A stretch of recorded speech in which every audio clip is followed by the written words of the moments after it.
Now, we wouldn't call this island mystical unless there were tales of giants living here. The island of Gozo in Malta is the backdrop of an ancient legend. Malta is an island country located in the Mediterranean Sea, just south of Europe. It's a very strategically located archipelago. Throughout history, it was ruled by many different societies, such as the Phoenicians, Greeks, Romans, and Carthaginians. One cold night, thousands of years ago, a farmer noticed the sky turn orange, then red, when he heard a loud thump. Although the ground seemed to be moving, this wasn't an earthquake. When he looked toward the woods, he saw a giant silhouette, taller than the trees. As he fearfully approached, he realized it was a woman, a giant woman. She introduced herself as Sansuna. Unlike the terrible giants of many tales, Sansuna didn't want to exterminate the human race. She was loving and caring. She told the farmer that she and her people could help protect their land from invaders. The locals were pretty interested in this offer. Since Malta is located in an important commercial route, it was constantly being invaded. The story says that Sansuna settled in Malta, and sooner rather than later, she was moving things around. And when I say things, I mean monoliths. Sansuna carried huge stones on her shoulder to build a magnificent temple called Gigantia, which means place of giants. She even did this while holding her half-giant, half-human kid on the other shoulder. Some say Sansuna lived exclusively on beans and honey, although others replaced honey with water. The funniest bit here is that Malta is the 10th smallest country in the world, but it somehow managed to host giants. Hey, go figure. The temple looked like a giant game of Tetris, with some stones weighing as much as 20 elephants. Some of these monolithic rocks are so heavy, scholars guess it would take 50 men working together to lift just one stone. Now, as much as this is entertaining, humans never proved giants were real, so this story couldn't be true. There's a brief mention of a species of giants called the Nephilim in some ancient texts. The Nephilims would have been terrible giants that wreaked havoc on the earth and only survived until the Great Flood. But nobody ever found real proof of this species really existing on Earth, until this came along. The world of Maltese archaeology unearthed quite a few shocking things in the past years. One of them are known as the Hypogeum skulls. Hypogeum is the Greek word for underground, and this incredible site was discovered in the first decade of the 20th century. Back then, Malta's National Museum director received an important phone call. Someone had accidentally dug some impressive bones and asked him to come check it out. The Hypogeum looked like an underground city, filled with mazes and rooms that stretched along multiple floors. They were all made with similar limestones as the Maltese temples above ground. The Hypogeum was filled with important relics and artifacts. Scientists quickly understood that the Hypogeum was built as a type of final resting place for locals. So, along with skulls, they found a lot of bones and skeletons. One of these artifacts were skulls, but these weren't regular human skulls. Rather, they were of the elongated type. To make matters worse, these skulls were hidden from the public for years. People started to talk and created a bunch of theories behind it. The truth is that this discovery was a turning point for Maltese archaeology, although scientists didn't know what to do with it. Some wondered if these skulls were natural or manipulated, since they knew some cultures in the world used head binds to alter their skulls. Other scientists threw in the hypothesis of little gray people or even the legendary giants. Some say that the elongated skulls could have been sculptures that worshipped otherworldly deities. There was no way to confirm any of these theories. So the question remained: who were the builders of Malta's megalithic temples? Now let's take a look at what scientists know. The Maltese megalithic temples have been standing strong since 3500 BCE, which is even older than the pyramids of Egypt. The main dilemma here is that these temples were built even before we invented writing, yet they required advanced technological skills to exist. The Gigantia Temple seems too absurd to have been built by humans. The South Temple has a corridor with 4 oval rooms on the sides, looking like a big shamrock leaf. In one of these rooms, scientists found altars decorated with spiral patterns. It looked like an altar of some sort. indicating early Maltese people used them for ritualistic purposes. The North Temple is similar but smaller, with a very low entrance that makes people crouch down to get inside. You get it? You need to bow down to their deities in order to get into this sacred place.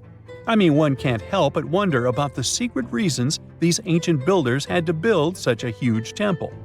I'm thinking they probably cast one of Daenerys' dragons to move the monoliths around. Yeah, I'm joking here. But hey, remember the entrance to King's Landing? Yup, the series used the Medina Gates in Malta as the exterior of King's Landing during Episode 3 of Season 1. Anyways, back to the giants. The ritualistic theory of the whole thing won a few points when archaeologists uncovered these mysterious figures. They're popularly known as fat ladies. These tiny statues have round bodies and faces that show how much they enjoyed life. They kind of look like a miniature Sunsana, the giantess we talked about. Scientists believe these were statues that celebrated well-being and prosperity. It does prove that the people of the time had advanced craftsmanship skills, and they were pretty intentional with their constructions and art manifestations. One of these statues is known as the Sleeping Lady. This Neolithic piece of art depicts the figure of a large woman lying on her side sleeping. After studying it deeper, scientists guessed this statue was meant to represent the Great Reaper. It was found in the Hygiene, which we now know is a huge resting place. This specific statue is different from all the other fat ladies, starting with the hair and the embroidered skirt. Then there's this statue. This is supposed to represent an 8-foot-tall woman and the rim of her skirt. She was discovered in the most unusual of ways. A farmer was trying to plow his field, but he kept hitting large blocks of stone. All the way back in 1915, the farmer called Malta's National Museum director and asked him to come check it out. Some think this is all the proof you need to confirm that Sunsana was real. Others aren't all that sure. But that's not all. The place where this giant statue was buried revealed one of Malta's most impressive archaeological sites, the Tarsian temples. The temples were made from limestone blocks. Some are 20 feet tall and weigh around 20 tons. Zamet, the museum director, kept digging and discovered multiple sites made of megalithic stones. All of them supposedly built by Stone Age farmers, all stranded on a remote island in the Mediterranean Sea thousands of years ago. It just doesn't make sense. I mean, look at these temples in Manidra. This is probably the world's earliest calendar. On the equinoxes, the sun passes directly through the main doorway, straight down the central axis. On the solstices, there are two superb variations. During the summer solstice, the rays fall on the edge of the megalith to the left of the doorway, and during the winter, the rays fall to the right side of the doorway. It's astronomical precision at its finest. And what about the structures in the Hal Tarsian that we've already talked about? This complex is the oldest one in all of Malta. It was built with the purpose of doing animal offerings to deities. Scientists confirmed this by unearthing numerous animal bones buried in the soil. They also found a great collection of spirals, indicating that the locals also used this temple for ritualistic purposes. Overall, there are 7 megalithic temples in Malta, each more impressive than the other. Scholars keep on digging to see if they can uncover the truth, much like researchers do with the pyramids of Egypt, the lost Mayan cities in the Americas, and other sites. You type Tonga cliff mystery into Google and this pops up. A rock. Yep, just a rock. At least at first glance. But it gets weird once you realize this is actually a 2-story tall boulder perched on top of a 120-foot high cliff in Tonga. And it's chilling there, at a whopping 128 feet above sea level. So, how the heck did this rock get there? First, a proper introduction. This is Makalahi, which means big rock in Tongan. This name hits the nail on the head because this baby stands at about 22 feet tall. That's taller than a giraffe standing on its tiptoes. And it weighs over 1,300 tons. And that's like stacking nearly 325 elephants on a giant scale. With those massive measurements, it makes total sense that the locals call it Makalahi. But from now on, we can also think of it as the giant tsunami rock. And to understand why, I've got to tell you the story of Makalahi in Tonga. In 2024, researchers from the University of Queensland's School of the Environment were exploring the southern side of Tonga Tapu Island. One day, they were chatting with a group of local farmers who mentioned a strange and massive rock sitting up on a cliff. And they were honestly pretty surprised. After all, it didn't make any sense for such a huge boulder to be located that far inland, especially since it's sitting about 656 feet away from the edge of the cliff. On top of that, it was covered in vegetation and surrounded by overgrowth, which suggests it's been sitting there for a long, long time. That's when they started asking themselves the big question: where did this rock even come from? So to figure it out, the team created a three-dimensional model of the boulder and headed to the coast. After some careful research, they finally found the spot where the boulder could have originated. Turns out, it broke off from a cliff more than 90 feet above sea level. Alright, so they found the source, but let's take a moment to recap what we know so far. The rock originally came from a spot about 98 feet above sea level, and now it's sitting at 128 feet above sea level. That's a pretty big jump. Sure, it's not like climbing Mount Everest or anything, but come on, it's a rock. It didn't just grab some gear and climb up there by itself. That brings us back to the big question: how did this massive boulder get up there? Well, it was probably moved by a tsunami. Yep, this rock could actually be solid ancient evidence of a tsunami. You see, we're talking about Tonga, an island country in Polynesia, part of Oceania. It's made up of nearly 170 islands, with about 36 of them inhabited. The country is divided into three main island groups: the Vava'u, Ha'api, and Tonga Tapu archipelagos. The entire region sits right at the junction of two major tectonic plates, the Indo-Australian plate to the west and the Pacific plate to the east. It's part of the Pacific Ring of Fire, that giant horseshoe-shaped zone that wraps around the ocean basin. And if there's one thing we know about the Ring of Fire, is that it's packed with intense geological activity. With lots of earthquakes and volcanic eruptions happening all the time, and those events can absolutely trigger catastrophic tsunamis. Tonga is no exception. According to Dr. Annie Lau, a coastal geomorphologist who took part in the study, Tonga has a long history of tsunamis for exactly that reason. Take the tsunami that hit the country at the beginning of 2022, for example. That catastrophic event produced waves as high as 66 feet, with water pushing nearly 0.62 miles inland. It was so powerful that, tragically, it claimed the lives of at least 6 people, and it was actually triggered by a volcanic eruption.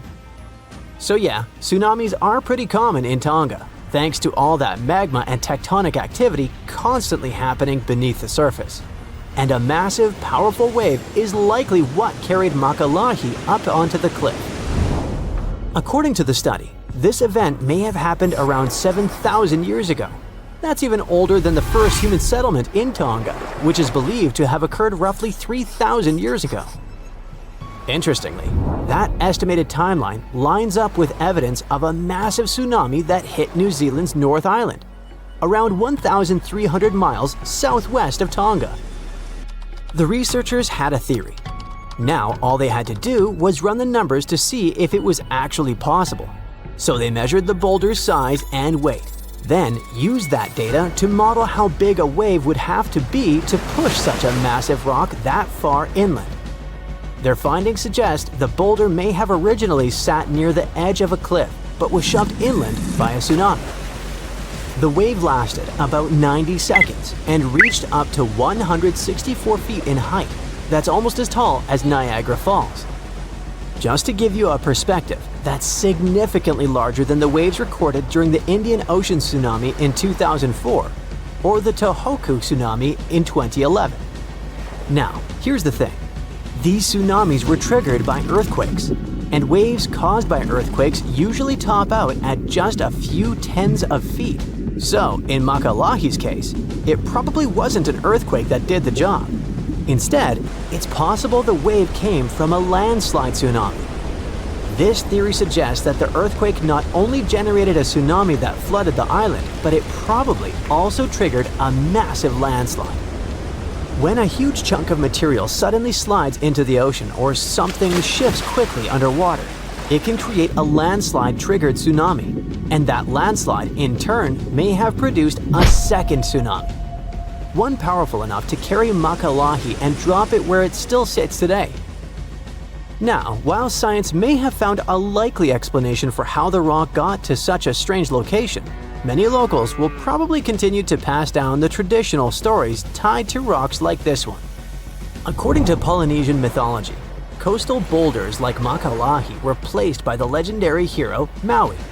In some legends, Maui used a giant boulder and a magical rope made from the hair of the deity Hina to anchor the sun and slow it down.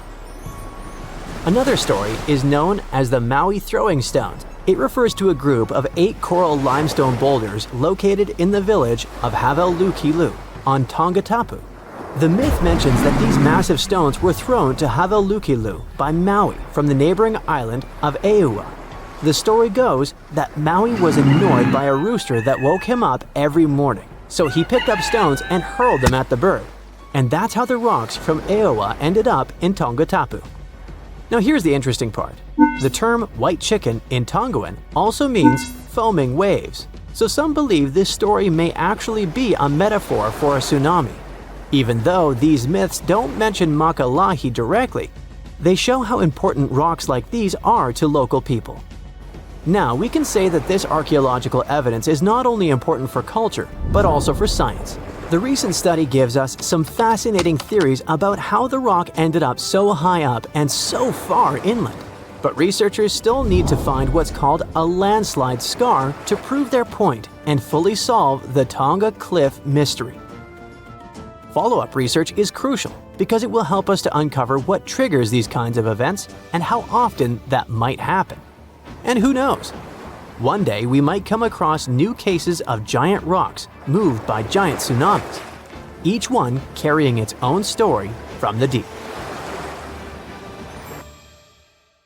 Over the years, archaeologists have uncovered all kinds of stuff on runestones, curses, poems, protective magic spells, and even inheritance disputes. However, a newly uncovered ancient Norse artifact known as Svingerud stone has just one word on it. Sounds boring, right?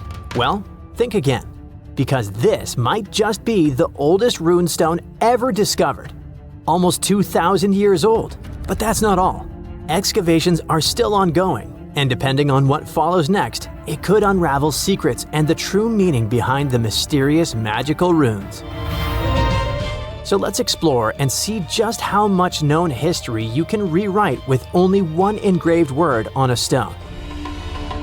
A long time ago, during the first few centuries of the Common Era, Scandinavians and Romans crossed paths.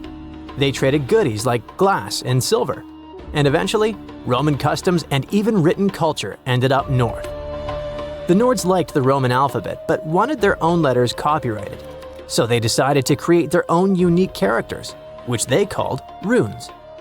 Almost 20 centuries later, in 2021, archaeologists were excavating an Iron Age burial site near the village of Svingerud in eastern Norway. Among the cremation graves, they uncovered a reddish sandstone slab that would become a centerpiece in a major Norwegian archaeological discovery. It's the size of a coffee table, measuring just over 12 inches across. The stone was found buried with burned bones and charcoal, part of an early cremation grave.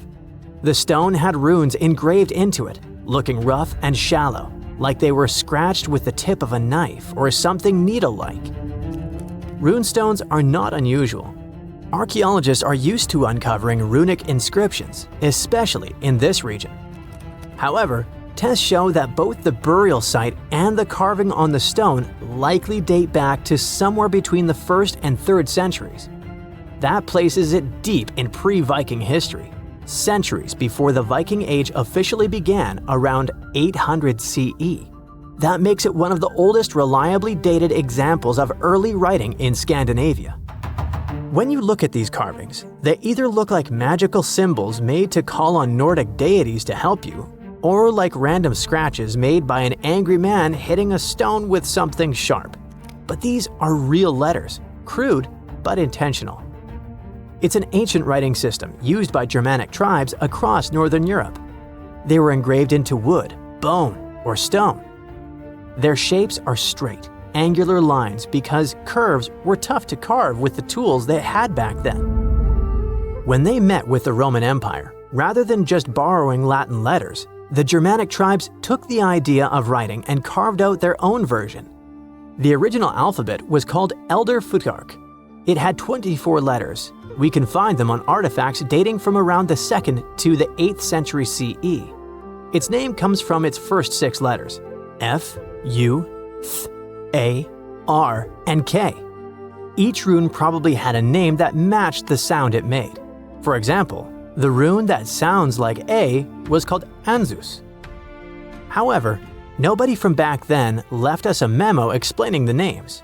In fact, the knowledge of how to read them was forgotten until 1865, when Norwegian linguist Sophus Bugge deciphered them by comparing clues. He examined later rune alphabets and ancient poems that referenced the runes, like a detective sketching a suspect from scattered witness clues. For many runes, especially the oldest ones in the Elder Futhark, the meaning is still open to interpretation. They weren't common knowledge, which is reflected by the fact that only some 350 surviving inscriptions remain. This changed eventually when the Scandinavian language evolved from Proto-Norse into Old Norse, spoken by mighty Vikings. The Elder Futhark was reduced from 24 to 16 runes to reflect the changes in the language, thus becoming the Younger Futhark, which was far better spread. Runes weren't really used to write books or keep daily records. Instead, you'd find them carved on gravestones, weapons, and various tools. It's believed that people used runes to show ownership, honor loved ones who had passed away, leave short messages, or sometimes for protection or magic. In the early days, some runes probably had special spiritual or ritual meanings too. One interesting fact about runestones specifically is that they were often used for self-promotion or boasting, like an ancient social media status or a tweet posted on a wall, or better said, a stone. One such example of a runestone from the 11th century where a man named Vigmund had it carved for himself, calling himself the cleverest of men. He even added that he was a ship captain, and yes, he made sure everyone knew that while he was alive. In the Old Norse poem Havamal, Odin says he hung on the world tree for 9 nights, pierced by a spear, to gain knowledge of the runes. This goes to show just how powerful and mystical those symbols were perceived to be. It's fitting that the word rune comes from a Proto-Germanic word which can be translated as secret or whisper. There's a common saying about power being in words, and for the old Germanic tribes, that power felt like actual magic. It's also why it's important to know when this magic came to be. And the Svingerud runestone tells us that. But it's not just when it was written, it's also what's written on it, where, and why. The location where the Svingerud stone was discovered is already a significant archaeological site. It's famous for its incredible discoveries, including the remarkable Jormunbu helmet, the only Viking helmet ever found in Norway. The stone was placed in a cremation pit, alongside the remains of an adult and a few personal items. Thanks to charcoal and bone samples, researchers can figure out how old the runestone is by using a method called radiocarbon dating. The Svingerud stone isn't the first ancient Norse artifact with runes that archaeologists have discovered, not even close. People carved runes into all sorts of everyday objects like combs, jewelry, and knives long ago. Some of those might even be just as old. Other finds have runes, but they're often broken, loose, or don't have clear dating. However, with radiocarbon dating, scientists have confirmed that the Svingerud stone is really the oldest runestone ever found. The writing on it suggests that it was part of a ritual and might have even been a message to the deceased. The inscription isn't long. It's just one word, Idiburg. No one knows exactly what it means. The clearest part says Idibera, and most researchers agree it's probably a name. Maybe Idibera in a genitive form, meaning of Idibera or belonging to Idibera. So this could be the name of the person buried there or someone being honored. There's a decent chance it's a female name, possibly making this the earliest known female rune inscriber in history. But researchers now believe that the Svingerud runestone is a part of a bigger monument. They found more than a dozen sandstone pieces scattered across several graves at the site, and when they assembled them in the lab, they fit together like a puzzle. This suggests they all came from one single upright stone. The main piece with the inscription was found in one grave, but other similar pieces were buried in nearby cremation pits. Archaeologists think it was broken and reused in a ritual, maybe to connect different people or generations who had been buried there. Instead of just marking one grave, it might have first been a memorial and was later put back into the other graves as a symbolic act. Some even speculate that the runes might have been carved by different hands throughout various time periods. The Svingerud stone might be small, but as the oldest runestone ever found with a secure archaeological context, it could be the key to how writing first took root in Northern Europe. This Norwegian archaeological discovery proves that runes were already tied to ritual, memory, and maybe even women. And if it's just a fragment of a larger monument, we've only seen part of the picture. Ancient Norse artifacts like this reshape what we know about pre-Viking history. And with luck, more runestones will follow, maybe even from another female rune inscriber. This is Jeff, a typical American man, and his body count is 7. Or at least he claims it's so. And this is Julius, a not-so-typical Roman man, and his body count looks more like a phone number. He had loyal and unfaithful wives, multiple love affairs, and he was even intimate with someone who contributed to his demise. Since one of his lovers gave birth to the man who took his life, let's take a sneak peek at Caesar's bedroom, shall we? One important thing you need to understand is that Caesar wasn't born an emperor. There weren't any in his bloodline, and usually you need your daddy to reign the empire to be able to take over when you grow up. Duh, he had an ancient pedigree and all. His father was a senator, but his family wasn't that politically influential. So, his first wife was Cornelia, a noblewoman from a really good family. Together, they had Julia, who is the only legitimate daughter of Caesar, and no one can really tell how many non-legitimate ones he had. The big question is, was Caesar a good, loving, and loyal husband to Cornelia?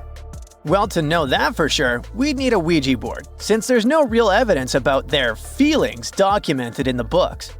But there's no evidence concerning why he refused to divorce her either, though he was literally forced to.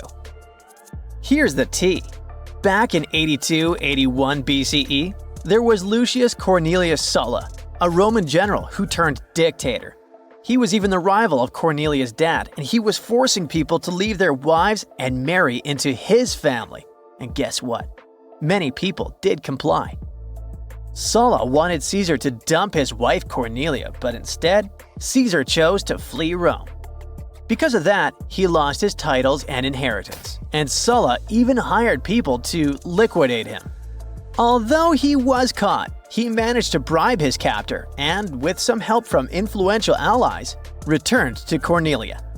Who knows, he may have stayed with her happily ever after, but she passed away pretty young in 69 BCE. Let's sum up.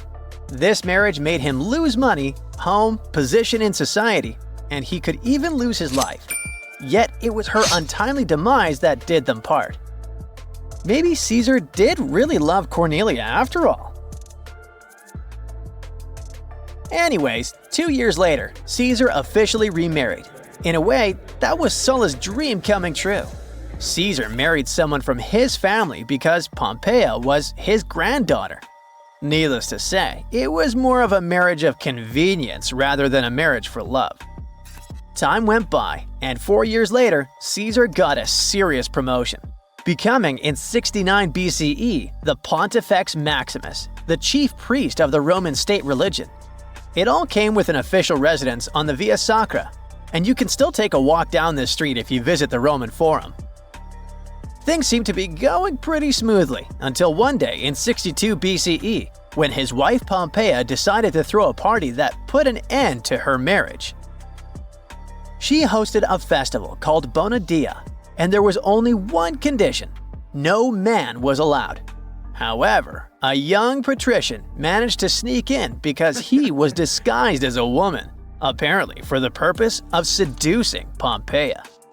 He was caught and prosecuted for sacrilege, and at that time, rumors about adulterous Pompeia started circulating around Rome. It turned out pretty fine for Clodius. He was free from any criminal charges, as Caesar gave no evidence against him at his trial. Things ended less happily for Pompeia as Caesar divorced her. Ever heard the proverb, "Caesar's wife must be above suspicion"? Well, that's about this very unfortunate situation. We'll never know if Pompeia was really unfaithful, but Caesar didn't want to take a risk, though it could have been just a lame excuse to ditch Pompeia, who he may have never really loved. The same year Caesar divorced Pompeia, he married another woman, Calpurnia, a humble young lady of noble descent. We already know that he was becoming more and more influential in Rome, and he needed to think about what was the best for his career. Despite being just a convenience wife, records say that Calpurnia was a good and faithful one to Caesar, which can't be exactly said about him. He had numerous lovers, and the most famous of them was surely Queen Cleopatra. But we'll speak about their spicy affair a bit later.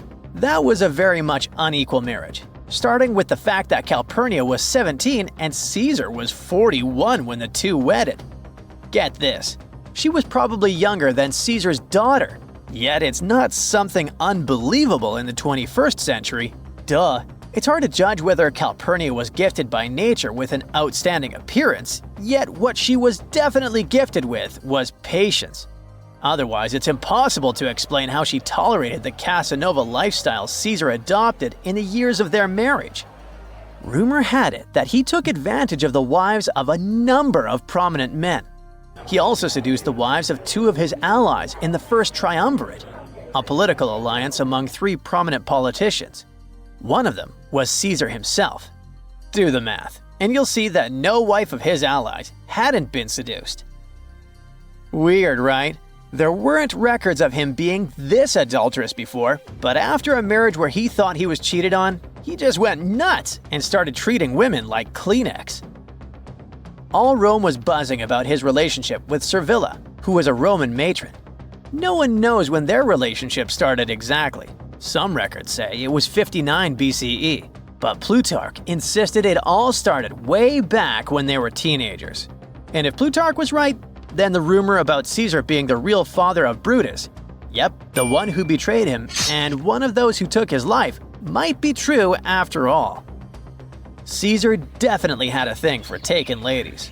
Like, Caesar also had love affairs with the Mauritanian queen, but it wasn't as memorable as his affair with the one and only Cleopatra. When Caesar met her, he was in his 50s and had a wife back in Rome. But something about the 21-year-old Cleopatra caught his eye. I guess it was her charm and intelligence. The drama kicked off when Julius Caesar got involved in her family feud with her brother, Ptolemy XIII, whom she was married to at the time.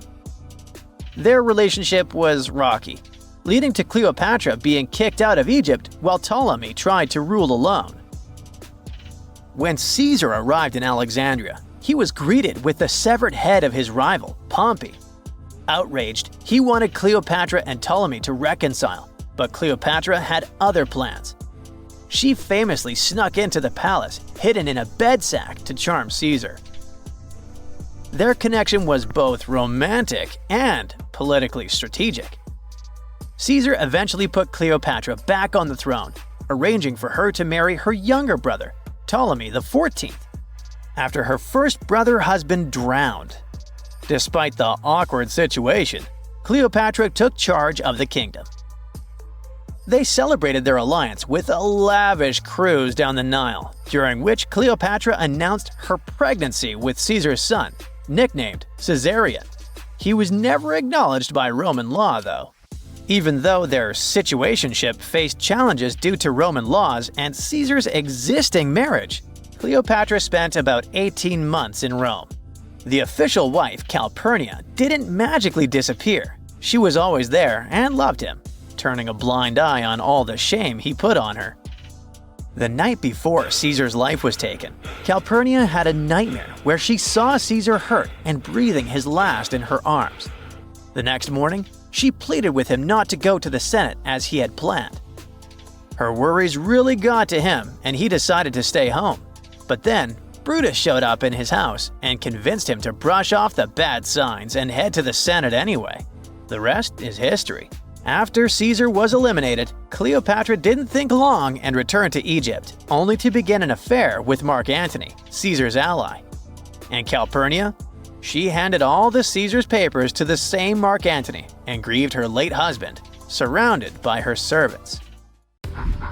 Now, have you ever seen cricket balls that are 3 billion years old? Klerksdorp spheres were found in deposits of the mineral pyrophyllite in South Africa and rock the science world. They do look like tiny ancient cricket balls with seams-like lines around the middle.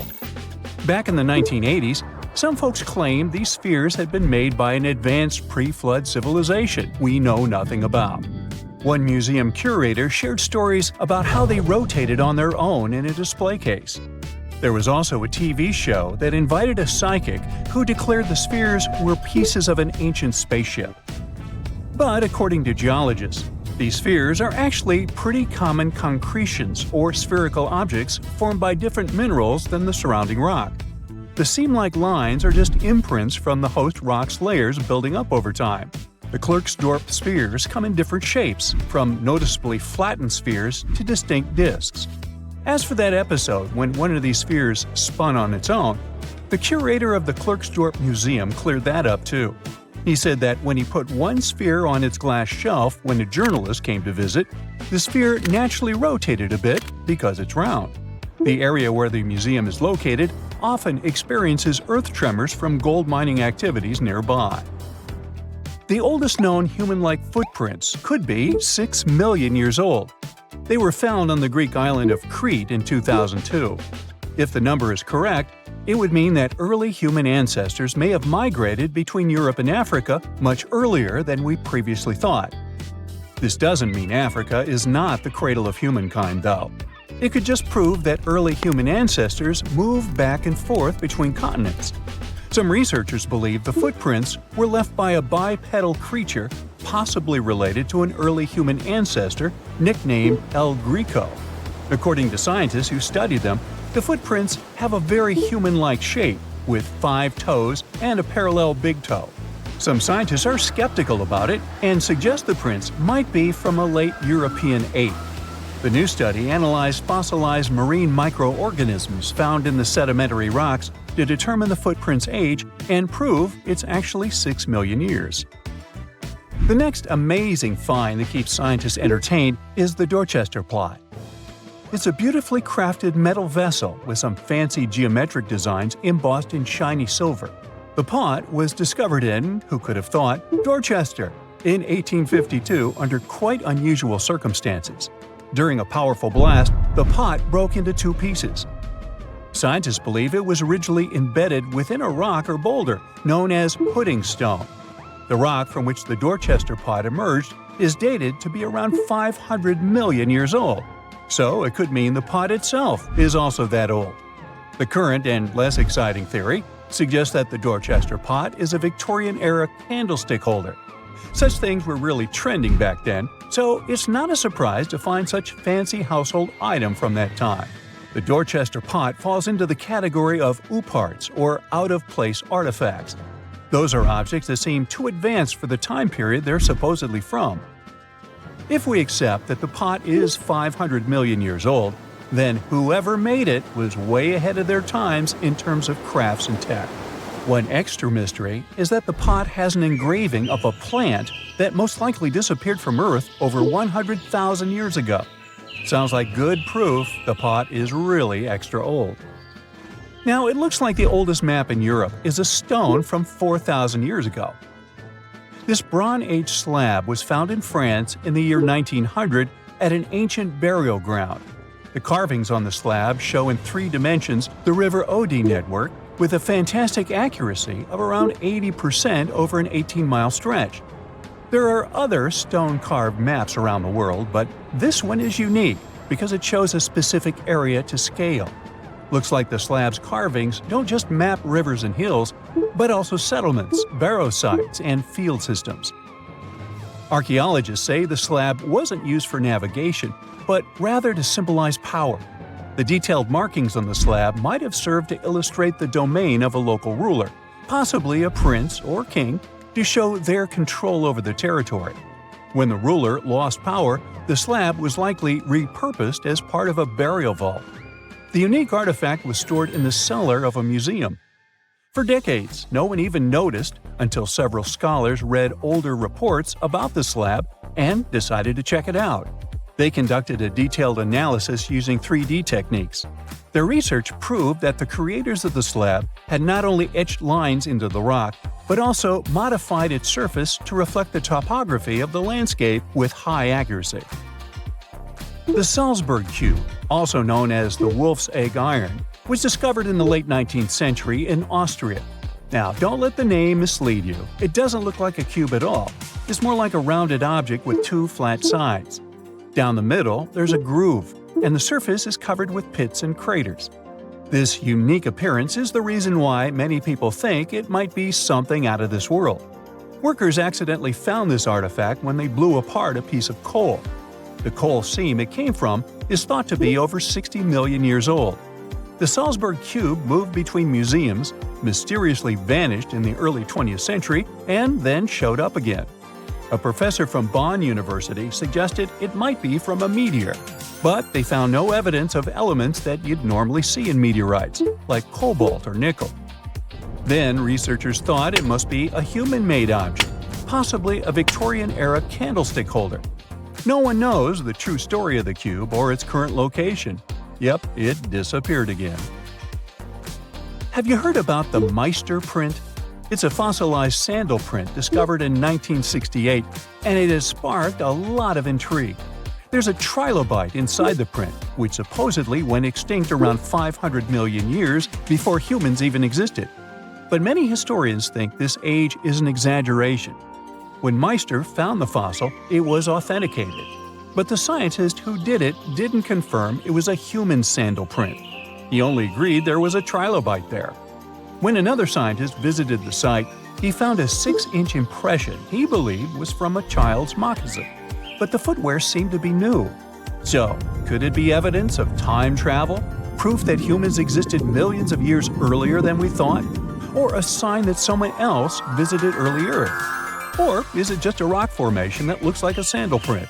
We still don't have the answers. Back in June 1936, a couple was walking along Red Creek in London, Texas. London, Texas? Yeah, when they stumbled upon something unusual. It was a piece of wood sticking out of what seemed to be an ancient rock formation. About 10 years later, their curious son decided to crack open the rock to see what was inside. And he saw a hammer, which looked surprisingly modern. Then, one unique finds enthusiast decided that the rock encasing the hammer was from the Cretaceous period. This would mean that someone dropped a 19th century hammer while dinosaurs like Triceratops were still roaming the earth. So, if this hammer was truly from the Cretaceous period, then the whole evolutionary theory would be wrong. And if the hammer was modern, it would mean the Cretaceous rock formation it came from was much younger than we thought. But the real answer was much simpler. The hammer was indeed modern, and geological processes had encased it in rock. Minerals can harden around an object in a relatively short time. So the hammer was probably dropped by a miner a century or so ago, and the rock formed around it afterwards. And no, it wasn't a Victorian-era candlestick holder either. Welcome to Rapa Nui, better known as Easter Island. It's a tiny speck in the vast Pacific Ocean, 2,200 miles away from the coast of Chile. This island is most famous for its eerie moai statues. This place is also home to one of the most mysterious writing systems in the world, called Rongorongo. We found it on 27 small wooden tablets. For years, historians have been arguing about the true history of these tablets, and now we might have found the truth. Humans first set foot on this island in the 12th century. For many years it was home to the Rapa Nui people. They were pretty isolated out there in the Pacific Ocean until Europeans arrived in the 1720s. Europeans brought with them lots of troubles, leaving only a small fraction of the native population alive. Later in the 19th century, a missionary, Eugene Iro, went to the island and discovered the wooden tablets with intricate symbols carved on them. He wrote how marvelous they are, but there are hundreds of them on the island, and that they can be found in every household. But unfortunately, not all of them survive to this day. We've only got 27 of them. Some of them were heavily weathered, burned, or otherwise damaged, and now they're scattered all over the world in museums and private collections. Some of the language's artifacts were carted off to Tahiti and then to Europe by Europeans, leaving none behind on Easter Island itself. The 4 sacred tablets found their home in a congregation in Rome. They were the ones used in the recent discovery. For years, historians have been arguing whether this writing system was made up by the islanders themselves or they borrowed it from Europeans. To find the truth, they decided to use a technique called radiocarbon dating. All organic materials, like wood, charcoal, and so on, contain a tiny amount of a radioactive form of carbon called carbon-14. When life comes to an end, things stop taking in carbon-14, and the amount they had starts to decay over time. By measuring how much carbon-14 is left in a sample, we can assume how old this sample is. This is how we learn the age of many fossils and artifacts. So, they looked at the age of some Rongorongo tablets. 3 of them were crafted from trees grown in the 18th or 19th century, which aligns with the arrival of Europeans. However, one of them is older than the Europeans' first visit to the island. There are 2 reasons to believe that Rapa Nui people created this writing system themselves. First, Rongorongo works differently from European languages. Decoding it is a pretty hard task. Unlike English, this language boasts over 400 unique glyphs, none of which resemble any known writing system. There were many attempts to decipher this language, and none of them were successful so far. And second, one of the tablets is shown to be from around the 15th century, before the Europeans arrived. The problem is that radiocarbon dating can only tell us when the wood the tablet was made from was cut down, not when the writing was put on it. And since we've only got one tablet to go by, this isn't enough to be completely sure. On the other hand, why and where would they preserve cut wood for over 200 years just to grab it and write something on it one day? But anthropologists and historians say that it's possible. Scarce wood resources might have led the islanders to reuse old driftwood, which could be centuries older than the writing itself. This is known as the old wood problem in archaeology. Plus, the tablet looks very preserved. It was maintained to protect it from wood-damaging insects, humidity, and so on. That's why it survived over the centuries. Whatever is written on it, it was probably important for the Rapa Nui people. Now, all of these are guesses and clues, but scientists are cautiously optimistic. They believe that Rongorongo could be one of the rare instances of independent writing invention, like those of the Sumerians or the Egyptians. But we need more evidence.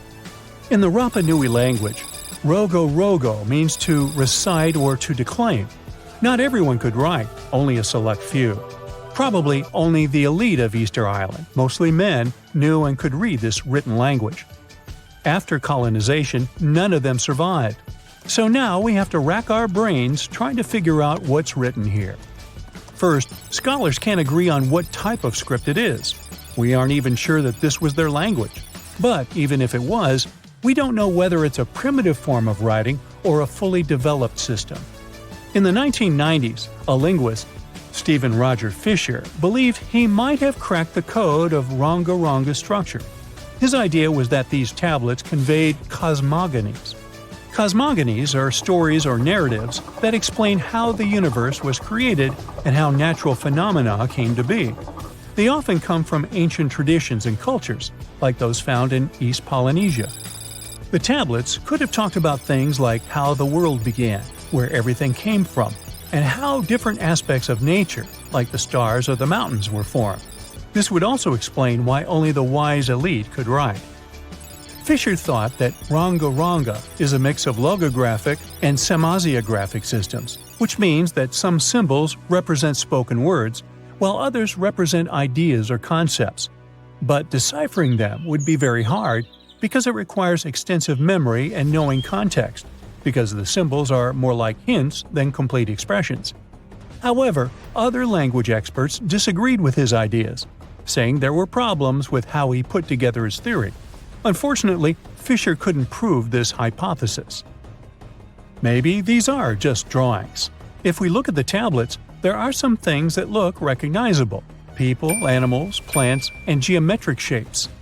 There are some birds. One of them looks like a frigate bird, which Rapa Nui people associate with the deity Maki Maki. There are also fish, centipedes, and so on, or at least these glyphs look like them. Could it be just art or a form of decoration? Maybe, but there are some problems. The glyphs show a high degree of complexity and structure. They also keep the same style. For example, there are several symbols that show something human-like with a raised hand. The only difference is different heads. As if it wasn't complicated enough, this unique writing style also uses a system known as reverse boustrophodon. This means that each alternate line is flipped upside down, resembling nothing seen elsewhere. We don't know why they would turn the tablet upside down after each line. But all this shows that they had some sort of system and organization behind these symbols. Plus, it seems like they use these tablets every day for some practical purpose. But there's some hope for the future. New technology, like AI and other computer programs, might help us understand lost languages. We already started creating algorithms that could help us solve other mysteries, like the Voynich manuscript. Academics even organized the Vesuvius Challenge, a machine learning competition that, in 2023, cracked the riddle of the ancient Herculaneum scrolls. The scrolls were buried under volcanic mud after the catastrophic eruption of Mount Vesuvius in 79 AD. In real life, the scrolls are very fragile, so deciphering them would be a very hard task. But with digital scanning and machine learning, it's much easier. They have a rich history. They most likely belong to the personal library of an Epicurean philosopher named Philodemus. These scrolls contain very important insights into Greek philosophy and Latin literature. If we decipher more of them, we'll learn more about the rich history of the Roman Empire. In February 1961, 3 adventurous rock lovers were searching for geodes near Olancha, California. They took one of their findings home and studied it because it looked pretty unusual. They managed to cut through the matrix and discovered something unexpected inside. Instead of the usual mineral formations, it had a cylindrical object resembling porcelain inside. There was a metal shaft at its center, and around it, a hexagonal sheath made of copper and some unidentified substance. Its discoverers were hoping they had found an example of some unknown technology from 500,000 years ago. It could be proof that there was a hyper-advanced ancient civilization like Atlantis, or that time travel was real. Maybe someone came all the way from the future and accidentally dropped the item. Or maybe some intelligent extraterrestrial beings brought it when visiting Earth. If any of these theories were true, it would mean that scientists have to completely rewrite all human history as we know it.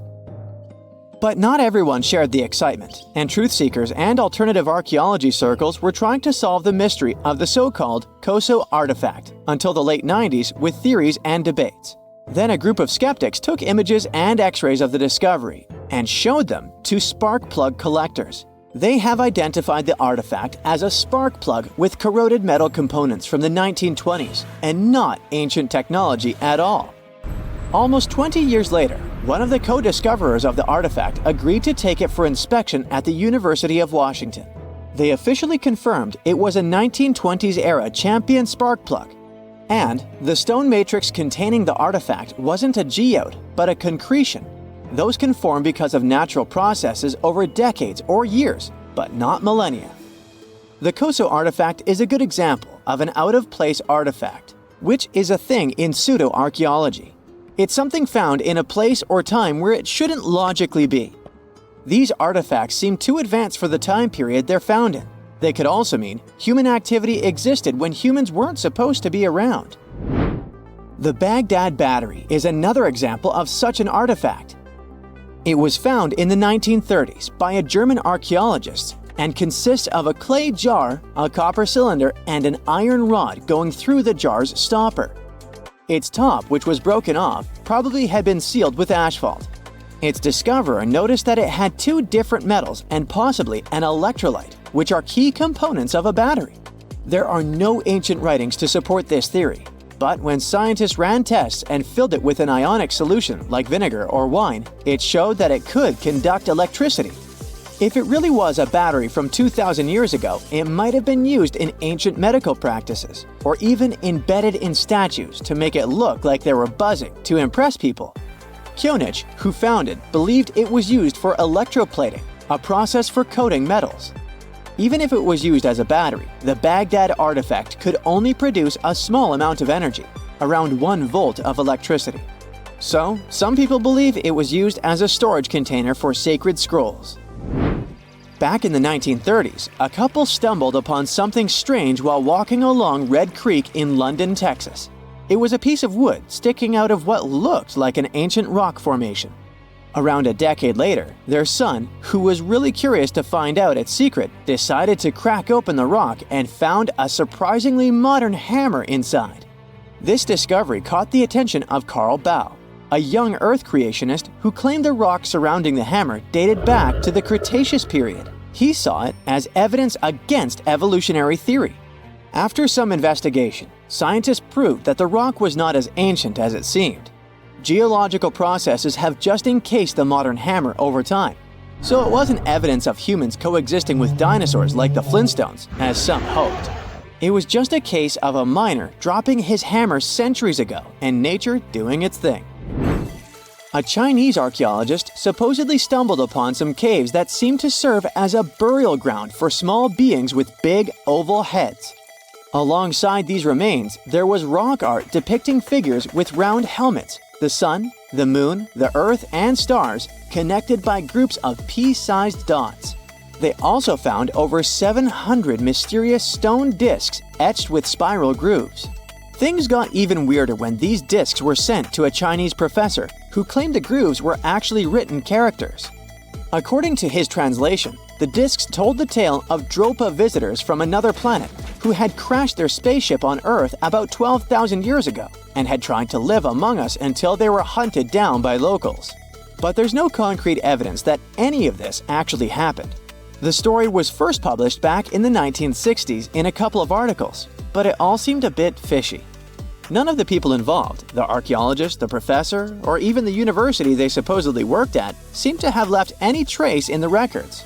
And while there is a group in Tibet called the Dropka, they're fully human, not extraterrestrial visitors, and there's no solid proof that the Dropa stones exist at all. In a remote part of China, there are some bizarre pipe-like formations known as the Beigan pipes. A local explorer found them back in 1996, protruding from Mount Beigan and along the shores of Tosan Lake nearby. Some people thought they were the work of ancient guests from other planets. When samples of the pipe material were tested, they contained mostly common minerals, but there was a mysterious 8% of unknown stuff. Special testing revealed that these pipes had been there before humans. Chinese geologists later visited the site and suggested that these pipes were formed naturally over time. It could be sediment piling up in the fissures in the earth, or even fossilized tree roots from the area's lush past, but it's not certain. There's a mysterious terracotta head in Mexico with a hard-to-pronounce name, discovered back in the 1930s during a burial excavation. This head looked a lot like fancy Roman statues, so it wasn't clear what it was doing in Mexico. For some reason, the discoverer kept it secret for several decades. The head was found in a pyramid with 3 floors about 40 miles from Mexico City, alongside gold, copper, and pottery. Some argue that if this head really is many centuries old, it could mean the Romans or some other civilization had made it to Mesoamerica before Columbus did. There are also drift voyage theories mentioning a shipwreck after which some artifacts and survivors made it ashore. Some suggest that this figurine head was a little souvenir brought over by the Vikings. But there's no solid archaeological proof of the Vikings meeting the folks in Mesoamerica. There are some artifacts floating around, but none of them have been stamped as undeniable evidence of pre-Columbian contact. So the mystery of how this head ended up where it did remains unsolved. While digging a trench along a river in Romania, workers found a wedge, which is now famous as the aluminum wedge of Ajud, or the object of Ajud. Right next to it, there were some mastodon bones. Those distant relatives of elephants lived 11,000 years ago, so the wedge is probably of the same age. The cool part is that it's made of aluminum, a metal not even discovered until the 1800s. This material requires serious heat to produce. The wedge is also covered in a thick layer of oxide that's been sitting there for hundreds of years. Some folks believe this wedge must have crash-landed here on a spacecraft from some other planet. Some scientists think it's all a hoax, and others suppose it might be a human-made object with an unknown purpose. An ancient computer stood dormant underwater for thousands of years. When it was first discovered in the early 1900s, people confused it with a boring lump of metal and wood. But once it was properly studied, the Antikythera mechanism shook up what we knew of the ancient Greeks and their knowledge of astronomy. Is it really a computer? Depends on what you consider one to be. We know that the first mechanical device of this kind was designed in 1822 and could only help with simple calculation. The Antikythera mechanism also doesn't have a keyboard or screen. It's made out of 3 bronze pieces featuring intricate designs, gears that resemble those of a clock, and a ring with degrees, similar to a protractor. No other similar devices can be traced so far back in time. X-rays needed to be invented before scientists could figure out this device. They soon learned that the Antikythera mechanism was probably used to track stars and planets. Here's how it worked. Inside its wooden case were lots of tiny gears. They weren't for telling time, but rather for predicting astronomical events. It gave the user unique knowledge of where every planet, the sun, and the moon would be at any given time. By turning a button, it was set in motion, and it would show how the celestial bodies moved. One of its biggest mysteries is those planetary pointers. It's common knowledge these days that planets owe their specific movements because they're orbiting the sun for the most part. Some believe the Greeks back then weren't that advanced with their astronomy to know this. A few ancient Greek scholars proposed the idea of the sun being at the center of the known universe, but it wasn't a widely accepted theory. The reason why is simple. If the Earth was spinning on its axis and revolving around the sun, why can't we feel it move? Some parts of the Antikythera mechanism may still be at the bottom of the sea, while others may be lost forever. So we may never know the truth about its purpose. The official story about the first battery? That it was invented somewhere around the 1800s. It was made of interlaying copper and zinc discs that had a piece of cloth between them, dipped in a special chemical concoction that conducts electricity. Some archaeologists claim they've uncovered a battery 10 times older, called the Battery of Baghdad. So it could be that the technology for inventing batteries was hiding under our noses. At first glance, the ancient Battery of Baghdad looks like a random clay pot. What makes it special is its composition, a set of weirdly nested artifacts. Inside this pot was a copper cylinder, enveloping an iron rod. The rod would have poked through the jar's lid. The artist and archaeologist who found this unusual device never left a detailed account of where, when, or how he stumbled upon it. But the widely accepted theory is that the object was unearthed in what's now known as Baghdad in Iraq. Another thing most specialists can agree on is that it can be traced back to the ancient city of Ctesiphon. Its exact age, though, remains a mystery.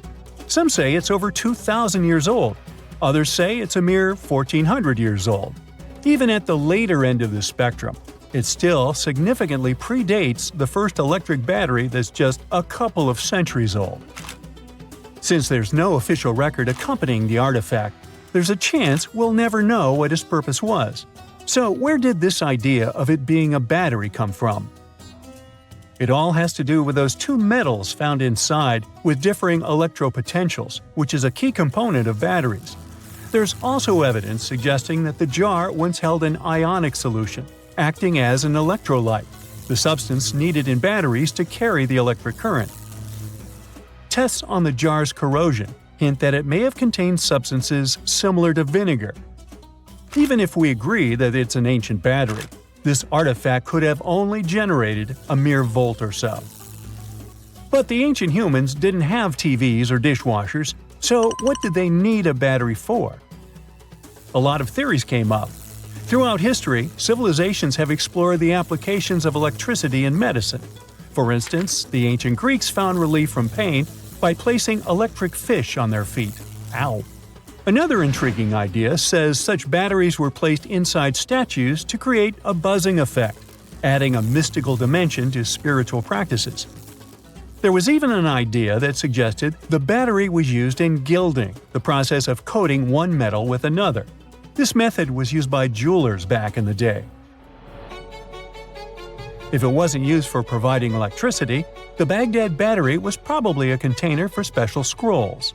Then the iron rod would have been the core for the scroll, wrapped around it before being placed inside the copper tube. In other parts of the world, it's a little coin that seems to have time-traveled. In 1957, an interesting piece of metal was discovered in Maine by an amateur archaeologist. At first, he believed it was just a basic English coin from the 1100s. Years went by before the coin was properly studied until 1978, when a local magazine decided to feature the coin in an article titled, "Were the English the First to Discover America?" A coin expert from London took one look and knew something was off. The coin didn't look English at all, but rather like a Norse penny, dating back to the late 11th century. How did a Viking coin end up in Maine? A Norwegian coin expert then paid a visit to the Maine State Museum to inspect the artifact up close, and confirmed its authenticity. How it got there remains a mystery. Some speculate that it traveled through trade routes, exchanging hands until it wound up in Maine. Others think it might have been part of a larger Viking settlement that we've yet to uncover.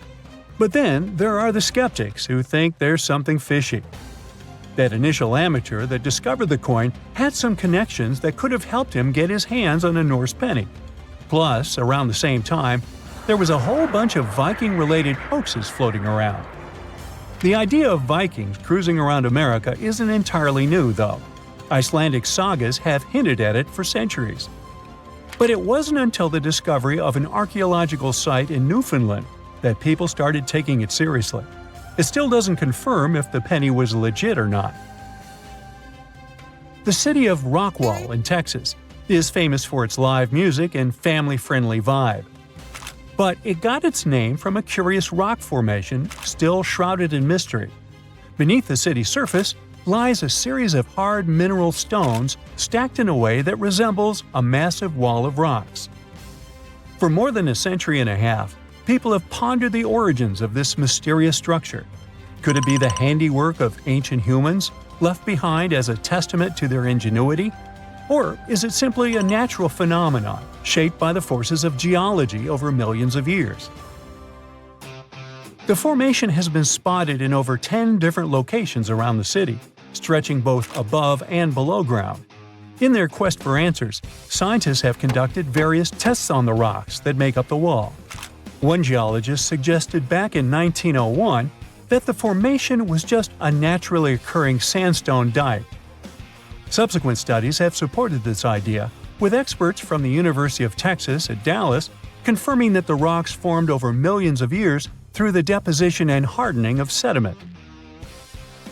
Despite the scientific consensus, there are still those who believe there's more to the Rockwall formation. Tales of steps, archways, and even corridors have circulated for decades, supported by old newspaper reports and local folklore. Some claim to have seen strange markings on the rocks, while others speak of mysterious metal objects embedded in them. The scientific explanation could be that the supposed steps and archways are likely just illusions created by the natural fracturing of the rock. As for the metal objects, it's believed they are simply concentrations of iron-bearing minerals. It doesn't explicitly show ancient humans put them there.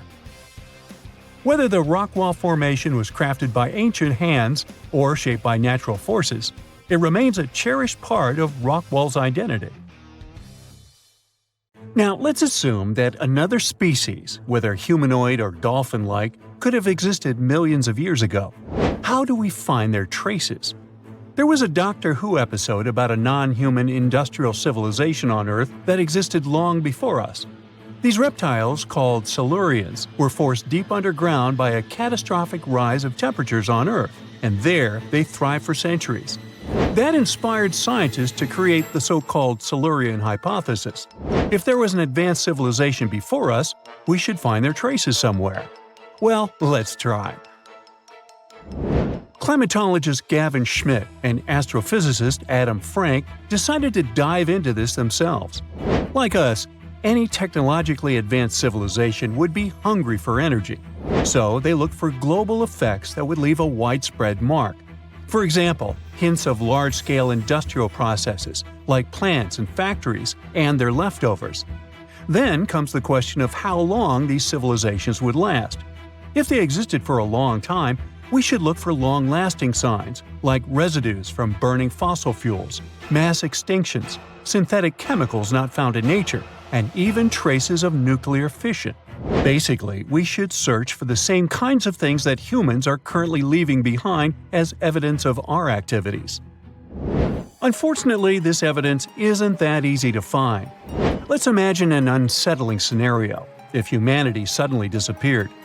Even though it seems like we've left a lot of changes on our planet, the future civilization millions of years from now would struggle to find any remnants of our existence. Why? Well, our planet has existed for 4.5 billion years. Complex life on Earth has existed for more than 400 million years. Compared to that, our industrial period only lasted around 300 years, and we haven't left any significant traces. Our record of Earth's history is full of gaps, especially the further back you look.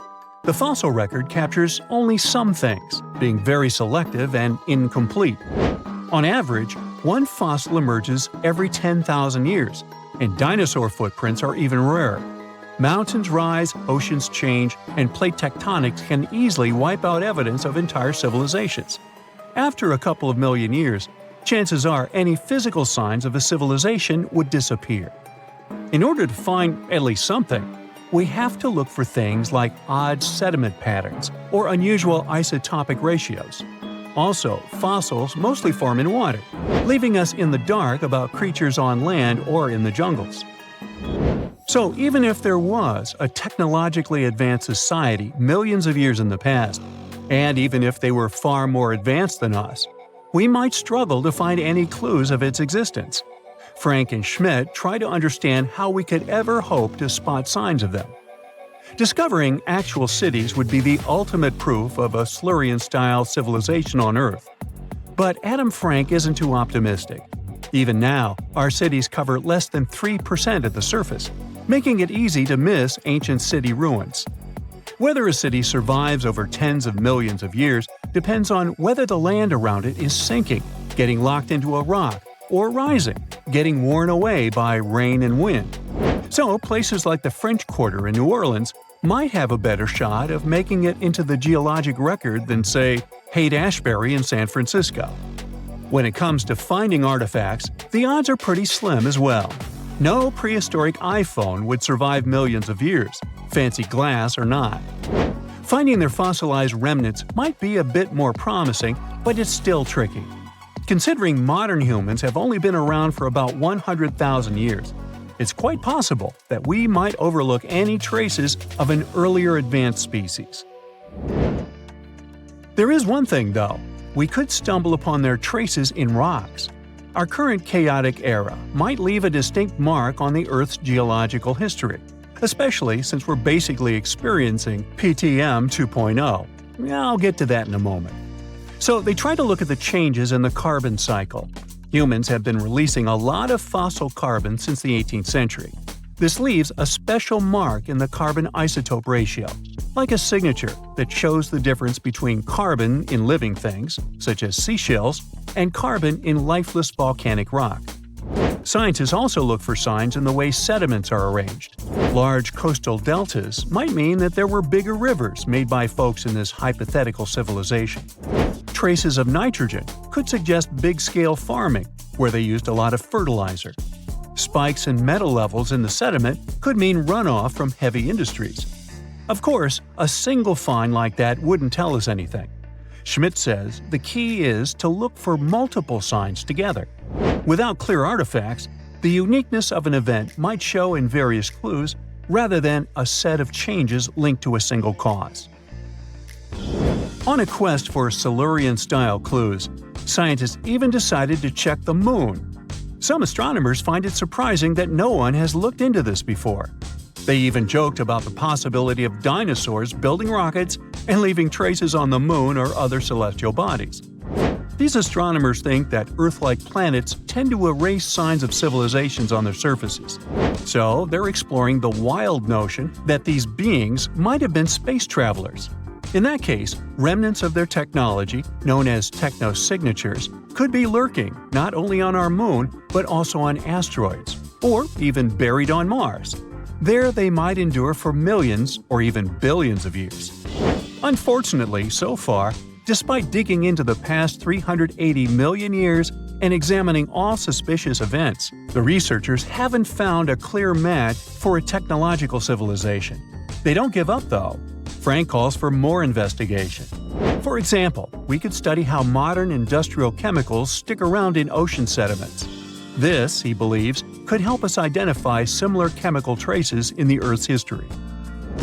If there are no traces, why do we even bother to find something like that?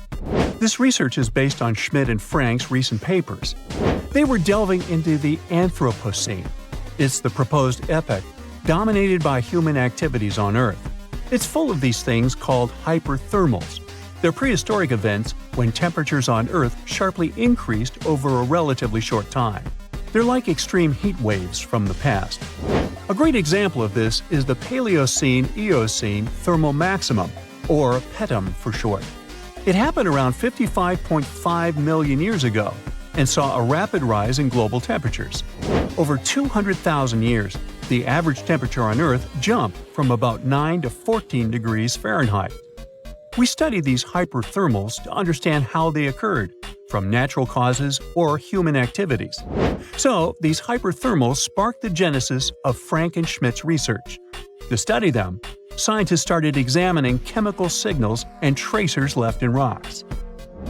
When doing that, Schmidt and Frank uncovered some eerie parallels between all the climate issues we have today and past periods of rapid temperature shifts. There's a close similarity between the PETM and other hyperthermal events. So all this work isn't just about solving a historical mystery. Understanding our impact on the environment can guide us to finding better ways to live in harmony with the planet and avoid becoming a forgotten species in the future. Our Milky Way is filled with lots of planets that could be just right for life, but we don't know if there are other civilizations out there. Earth is the only place we know of with living beings.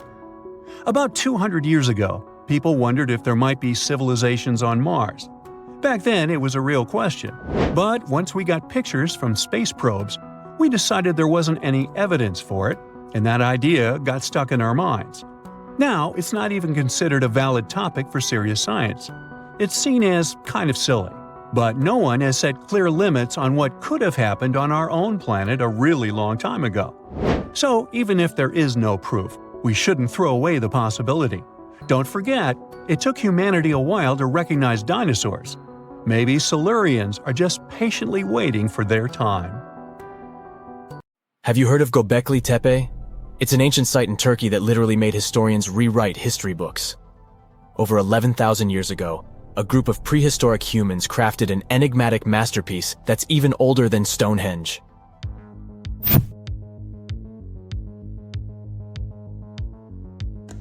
Before its discovery, archaeologists believed that people didn't know about iron and weren't good at making pottery. They were sure that settled life only emerged with the need for agriculture. But Gobekli Tepe changed this belief.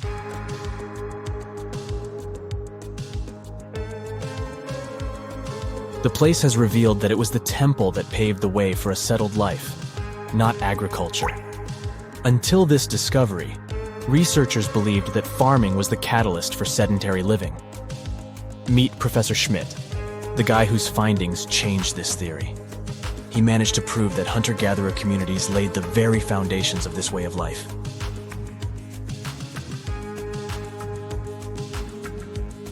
Back in the 1960s, other archaeologists visited the area, but they totally missed the mark. While surveying the region, they stumbled upon a hill with scattered limestone slabs and concluded it was just an old burial ground from medieval times. Little did they know that there was so much more to uncover.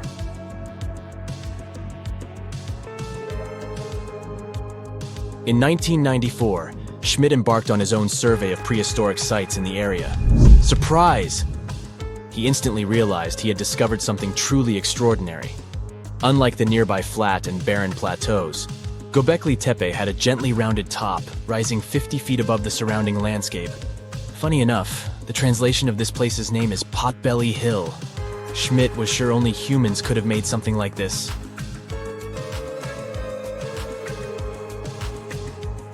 Those broken limestone pieces that were mistaken for gravestones turned out to be way more exciting. It was like stumbling upon a hidden treasure. The pieces took on a whole new meaning, and Schmidt with his team was about to dive into the secrets waiting beneath the surface. To their surprise, they found no traces of a settlement, no hearths for cooking, no houses, and none of those adorable clay figurines commonly found in nearby sites of similar age. However, they uncovered that those ancient people used tools like stone hammers. So, Schmidt and his team put their heads together and took a wild guess at the age of Gobekli Tepe's stone structures. Their estimation got backed up by some limited carbon dating done right at the site. The ancient vibes of this place were finally starting to make sense. It was like a puzzle slowly coming together.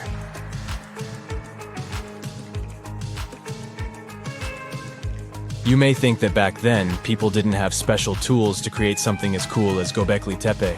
Not true. Turns out, these prehistoric folks used flint tools instead of fancy metal chisels. They were also skilled at chipping away softer limestone and crafting pillars right on the spot. Afterward, they carried the pillars a short distance to the summit and placed them upright. Once the stone rings were complete, they covered them with layers of dirt. Over time, they added new rings, and voila! You've got a cool hill to impress people in the future.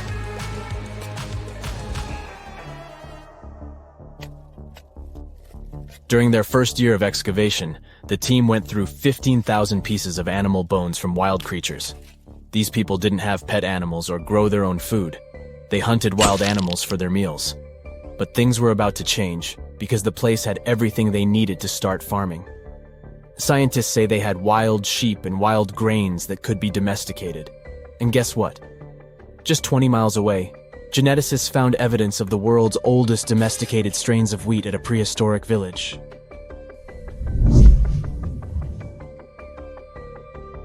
These amazing findings have completely changed how we view civilization.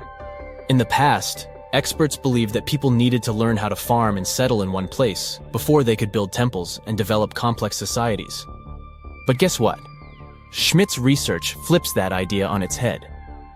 He claims that the incredible effort put into constructing these astonishing structures actually set the stage for the development of advanced societies. It means that societal and cultural changes happened before agriculture.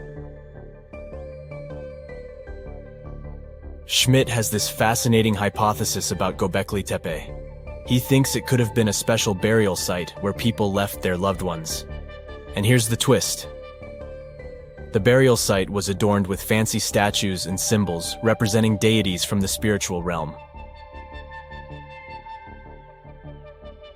The idea that Gobekli Tepe could have served as a sacred place adds another layer of complexity to the whole story.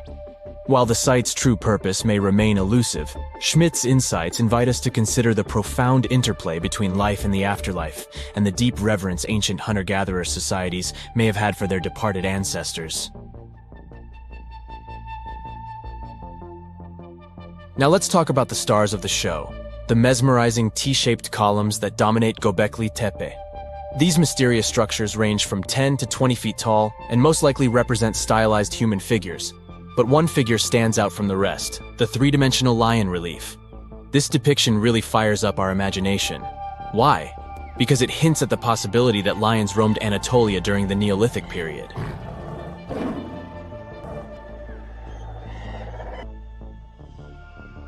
These standing stones are arranged in circles and placed in rectangular pits. Each circle has a similar setup. Two big T-shaped pillars in the center, surrounded by slightly smaller ones facing inward. Talk about a stylish arrangement. These towering pillars reach a whopping 16 feet and weigh between 7 and 10 tons. Some pillars are plain and simple, while others are like works of art with intricate carvings. Foxes, scorpions, and vultures come to life, crawling and twisting on the pillars' sides. But it's not just animals depicted on these stones. Some pillars have abstract shapes representing humans, and even small carvings of clothing items. Some of them even have belts. Now, there's one pillar that stands out from the rest like a rock star. This super old stone pillar suggests that a comet crashed into Earth. It happened during a chilly period that lasted about 1,000 years. Previous studies examining Greenland ice cores hinted at this comet theory, but now the carvings at Gobekli Tepe prove it right.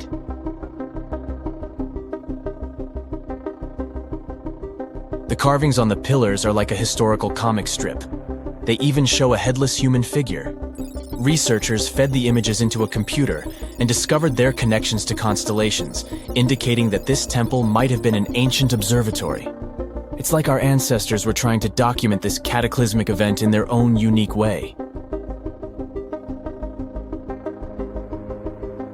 Archaeologists have been excavating and researching Gobekli Tepe since the mid-1990s, peeling back layers of history and providing us with a deeper understanding of the intricate relationship between various elements. They have no plans to stop the whole process for another 150 years. Who knows what else they'll find? You see, Gobekli Tepe has been labeled purely as a ritual site with no signs of domestic activities. We were led to believe that the absence of water meant it couldn't support semi-sedentary communities. But scientists believe it's time to shake things up and approach Gobekli Tepe with fresh eyes. It's time to question what we believed before and use new evidence and different ways of thinking. Like, there might have been a group of people living in the area who didn't stay in one place all the time. They moved around a bit but still had their own civilization, living in the area semi-sedentarily. Gobekli Tepe is not just home to a single temple, but an astounding collection of over 20 ancient structures. As archaeologists delve into the depths of this wonder, they are unraveling its unique layout, featuring two prominent focal points at the heart of each establishment, complemented by smaller structures and dividing walls. What's even crazier is that in this area, there are over 200 obelisks, which are narrow tapering monuments. Listen to this. Neanderthal fiber technology. Nope, I'm not joking. The concept is real. In 2020, a team of scientists published a paper that redefined the way we saw our closest ancestors. A find in France changed archaeology forever, and it wasn't the first time something like this had happened. But let me start from the beginning. Neanderthals. For a long time, they fit the image of the typical cavemen. If you are now thinking of someone like Fred Flintstone, you wouldn't be much wrong. What was the reason behind this stereotype? When did we start believing that Neanderthals were not the brightest tools in the shed of evolution? In comes William King, a 19th century British geologist. He was the man who named the Neanderthals. Based on the bones King found, the scientist declared the species not intelligent, and this image stuck with the Neanderthals for centuries to come. But a piece of string, just 1/4 of an inch long, changed everything. A small, dry river valley, Abri du Maras, was the place of the great find. Archaeologists unearthed a cord fragment next to a stone tool. Such twisted fibers could have been used for everything from making clothes to fishing nets. In prehistory, this was some advanced tech, and the Neanderthals seemed to have mastered it. Scientists already knew that these early humans made tar from birch bark, and that they produced shell beads. There's even evidence of Neanderthal art. They were definitely not primitive. The string section and similar finds are changing the way we perceive our ancestors. The world of archaeology is constantly changing. Take the pyramids in Egypt, for example. Turns out, they weren't really built by an army of people who the pharaoh made work until they passed out. Herodotus, the famous Greek historian, was the man who started the confusion. He claimed, in 500 BCE, that 100,000 men took part in the construction of the Great Pyramid in Giza. He made no mention of who they were and why they were building the pyramids. That's how the myth started.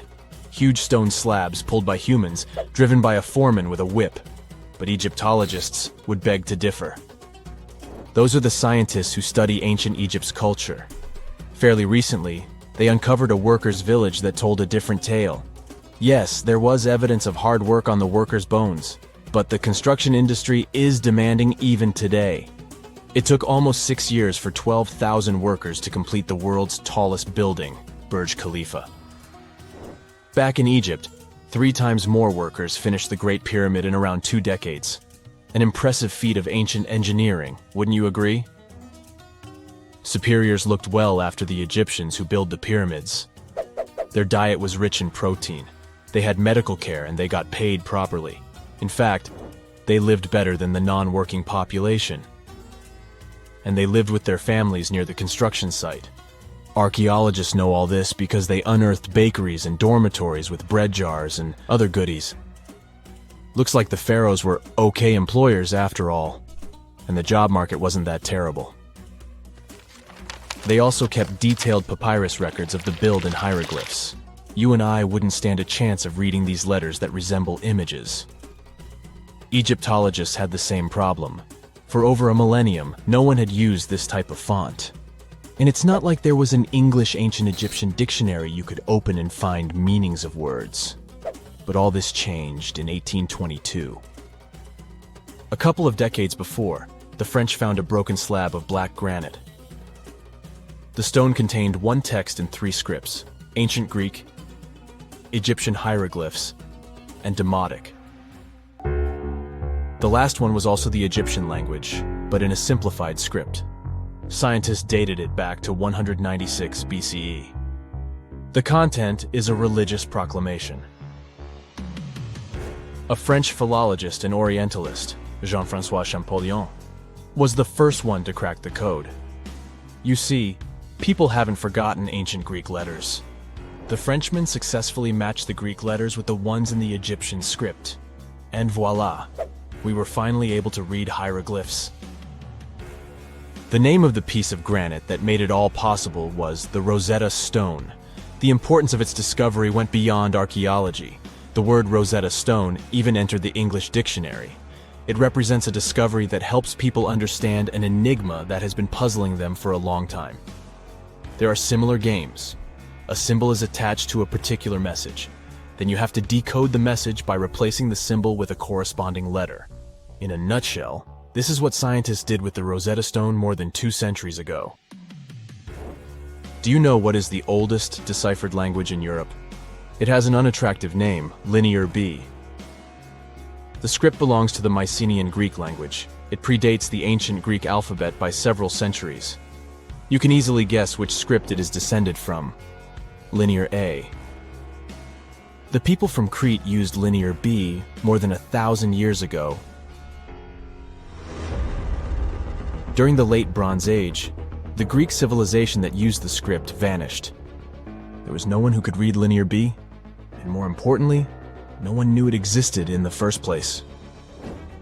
This was about to change during the first years of the 20th century. A British archaeologist by the name of Sir Arthur Evans excavated a vast palace complex at Knossos, Crete, Greece. This was the center of the Minoan culture that created the enigmatic script. The palace boasted some 1,300 rooms. They had colorful paintings of dolphins, griffins, and bulls. All of these captivated the archaeologists' imagination. But their biggest find was at first overlooked: thousands of slabs of baked clay. The fire that brought down the palace helped preserve the tablets. It was impossible to read the slabs, though. They were written in an unknown language. The scientific community had to wait for another half a century before Michael Ventris cracked the code. He was an English architect and cryptographer. Ventris studied Greek and Latin. While attending the famous archaeologist lecture, the young man decided to solve the puzzle of Linear B once and for all. He managed to do so in 1952. One of Ventris's most amazing discoveries was that the script was an archaic form of Greek. But cryptology still hasn't solved the code of Linear A. This writing system will remain a mystery until a motivated young person like Michael Ventris comes along. They wouldn't have to be a professional archaeologist. Basil Brown certainly wasn't. Yet in 1939 he discovered the richest early medieval tomb in Europe. This happened in Sutton Hoo in the southeast of England. This wasn't an ordinary tomb made out of stone. It was a full-size ship, 3 times as long as a London double-decker bus. And that's not all. Apart from its main purpose, the ship was full of riches. Deluxe hanging bowls, feasting vessels, gold and dress accessories, and luxurious textiles were just some of the treasures found. Archaeologists were also amazed by the silverware from distant Byzantium. You probably know this city as Istanbul, Turkey. Even in our age, it's several days' drive from Sutton Hoo. Just imagine how much time and money it cost to import a silver plate in the 7th century. That's when the ship went down, according to archaeologists. The English couldn't have done it. At that time, there was no England. The people living in the British Isles at the time were the Anglo-Saxons. Perhaps the ship from the grassy mounds in Suffolk belonged to one of their kings? We will never know. The local acidic soil did away with any possible evidence, or no one laid there in the first place. It could have been a cenotaph, which is a monument constructed to honor an important person. The archaeologists still don't have a definite answer. But what they have found at Sutton Hoo shed light on the Dark Ages. Before the discovery of the ship, they knew little about what had been going on in Britain after the Romans left. Now, the image of the early Anglo-Saxon society was much clearer. Perhaps the English soil will be the site of the next great breakthrough in archaeology. Imagine you were chosen to answer one of history's most important questions. What was the first civilization on Earth? The job description is simple, yet the task is extremely challenging.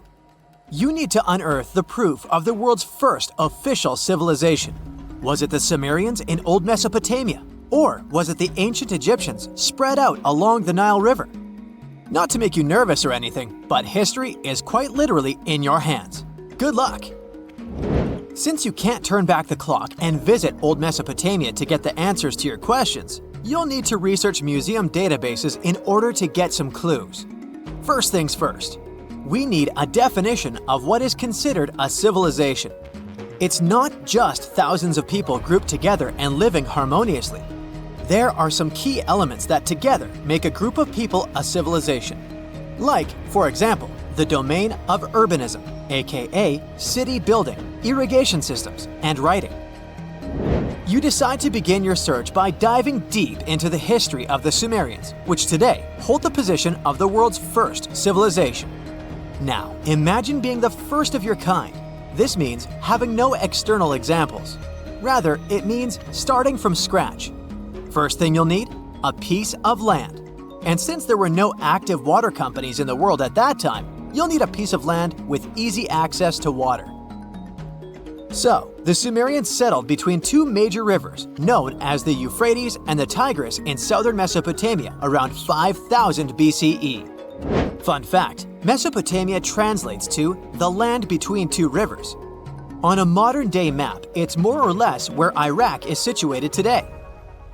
Together with land, a civilization needs ways to get food. The Sumer civilization had to face a dry and hot climate. But they managed to make agriculture thrive in the region.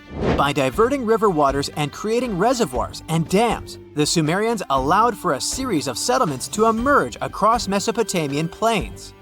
The famous city of Babylon was one of them. You know, the city that supposedly had those hanging gardens? I say supposedly because no definitive proof of the real existence of this monument has ever been found. However, it was considered one of the 7 wonders of the ancient world, and cited as a remarkable feat of engineering in an ancient book published around 290 BCE. Although no record was found of the Gardens of Babylon, the Sumerians were recognized as extremely skilled builders. Their cities were filled with mud brick constructions, and the most impressive ones were known as ziggurats, stepped pyramids that were built for spiritual purposes.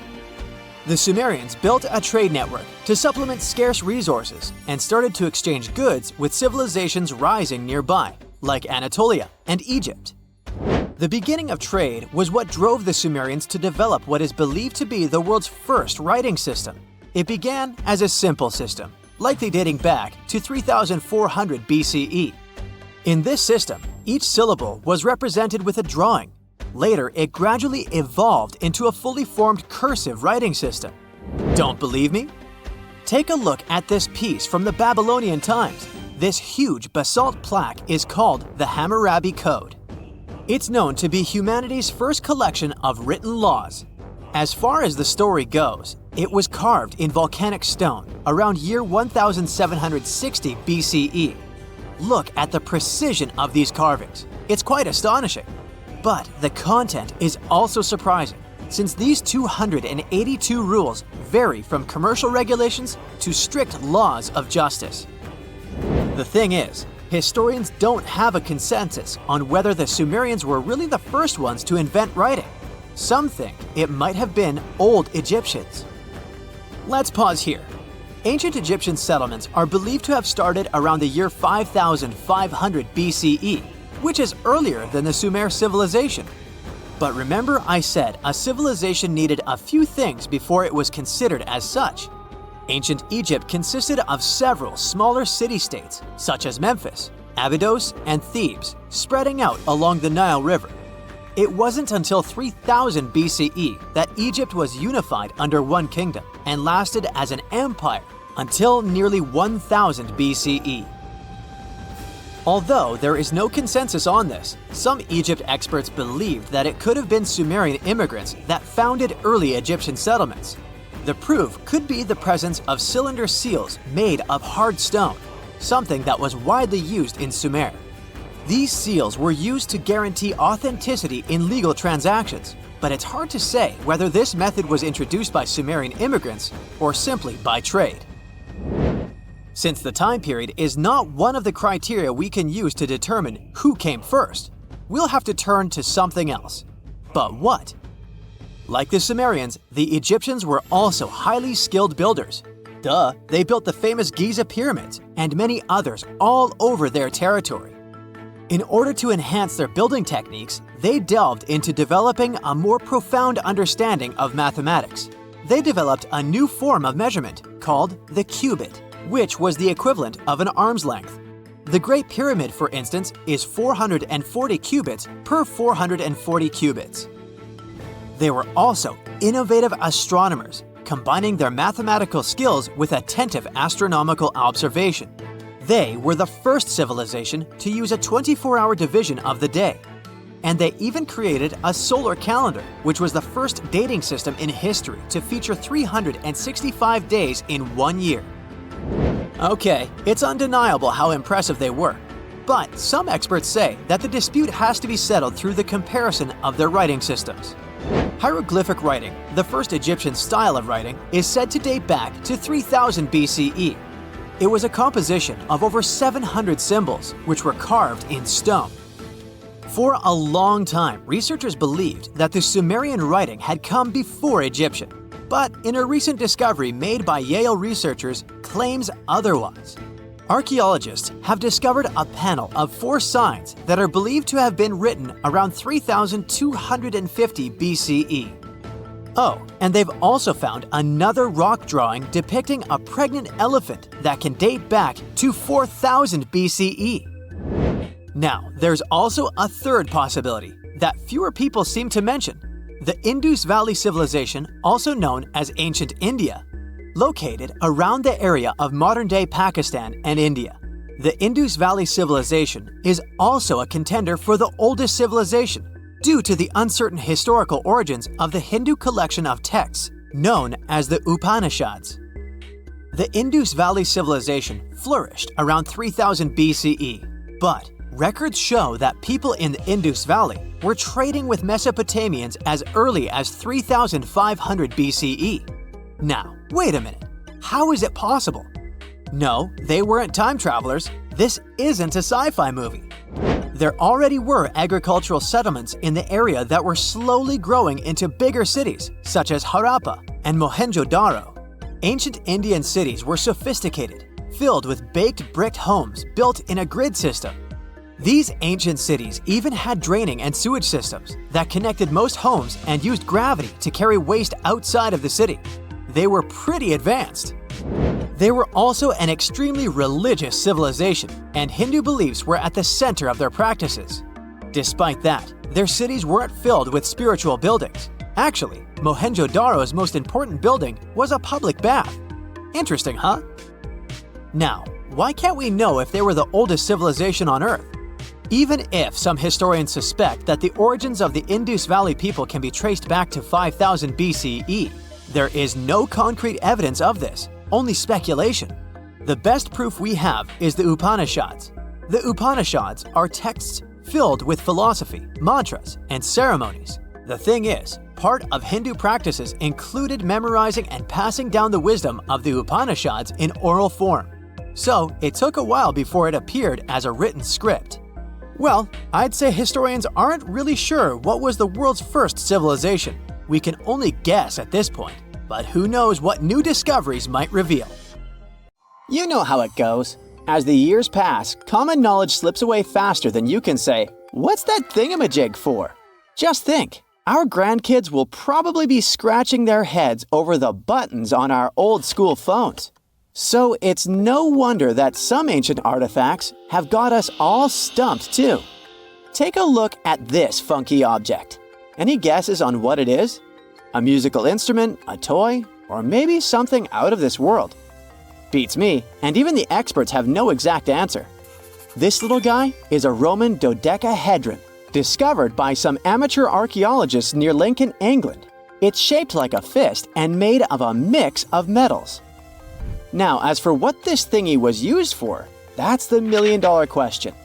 Supposedly, these guys were all the rage back in the day in northern Gaul and Roman Germany. According to some ancient maps, similar dodecahedrons have turned up in Europe, Britain, and even along the maritime Silk Road in Southeast Asia. The plot thickens as more and more of these dodecahedrons pop up. Some had wax inside, leading scientists to think they were candle holders. Others think they might have been used for knitting gloves, since none have been found in warmer regions. There's even one found in Geneva with zodiac signs etched on it, sparking some woo-woo theories about fortune-telling. And now a fresh discovery has got everyone's head spinning. Could this be some kind of sacred tool for the Romans? Who knows? Maybe it's the first multi-tool ever, invented way before Swiss Army knives were a thing. Carved stone balls from Scotland are another historical mystery. They most likely date back to the late Neolithic period and come in various types, from sandstone to granite. They're all roughly the same size and have intricate, evenly spaced patterns of circular bosses or knobs. Most of these designs have 6 bosses, but the number can range from 3 to 160. Some of these balls are more skillfully crafted than others, and a few even have extra decorations. There are over 400 carved stone balls and mostly found in Scotland, although some have turned up in northern England and Ireland. These stone balls rarely show signs of damage or use, and there are no clues that would give away their function. Most experts think they weren't practical tools, but had some symbolic or social importance, probably a sign of power or prestige within their communities. The Fulton drums are the 3 stone cylinders from Neolithic Britain, discovered in the late 19th century in a burial mound in East Yorkshire. Nothing similar has been found anywhere else in the British Isles from any prehistoric period. Each drum is decorated with unique designs covering the sides and domed tops. The decorations are mostly geometric, arranged in panels with stylized human faces peeking out from 2 of the drums. Recent studies of the artifacts using new technologies show that the designs had been carved and recarved over time. A team of experts also analyzed the composition of the drums, and it turns out that they were made from local chalk. In the late Bronze Age in Europe, long before coins became common, finely crafted metal objects served as portable wealth and symbols of high status. Across Europe, archaeologists have found all sorts of artifacts, from gold adornments worn by elites to large bronze cauldrons used in feasts. Beautifully decorated gold rings discovered in Wales are among these items. They're known as lock rings and may have been used to hold hair.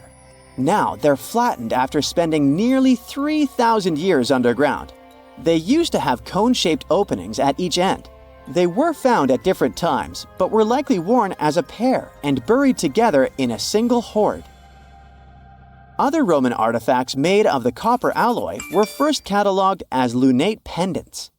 But during a recent re-examination, experts found that these items were actually small mortar and pestle sets, known as cosmetic grinders.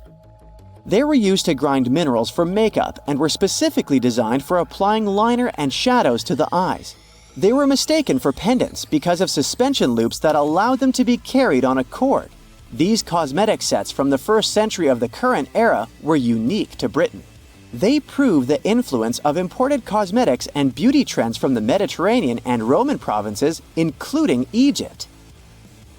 The Salzburg Cube, also known as the Wolf's Egg Iron, was discovered in the late 19th century in Austria.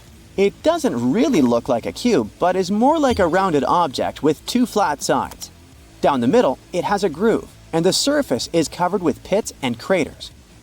Workers accidentally found this artifact when they blew apart a piece of coal. The coal seam it came from is thought to be over 60 million years old. The Salzburg Cube moved between museums, mysteriously vanished in the early 20th century, and then showed up again. Some researchers thought it must be a Victorian-era candlestick holder, but still, no one knows the true story of the cube or its current location. Archaeologists have unearthed an incredible historical find in Pakistan, an ancient sphinx estimated to be around 12,500 years old. The region where it was found was once a busy center of the ancient Indus Valley civilization. It had advanced urban planning, intricate art, and sophisticated drainage systems. The discovery of the ancient Sphinx is a good example of their progressive art.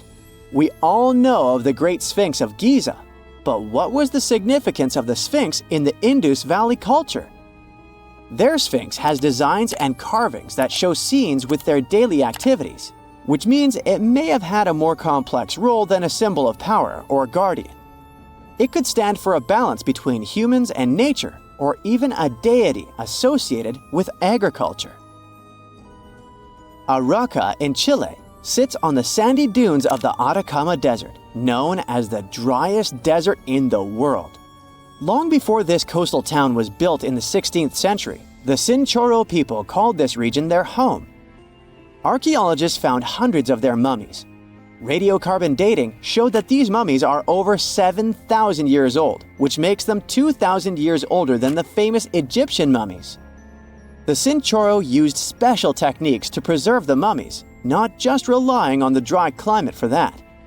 And unlike the Egyptians, they didn't just do it for the elite members of their society, but for everyone, no matter what age or status they had. The local people living in Aroca now are so used to finding mummies in their backyards that they don't feel weird about living among them.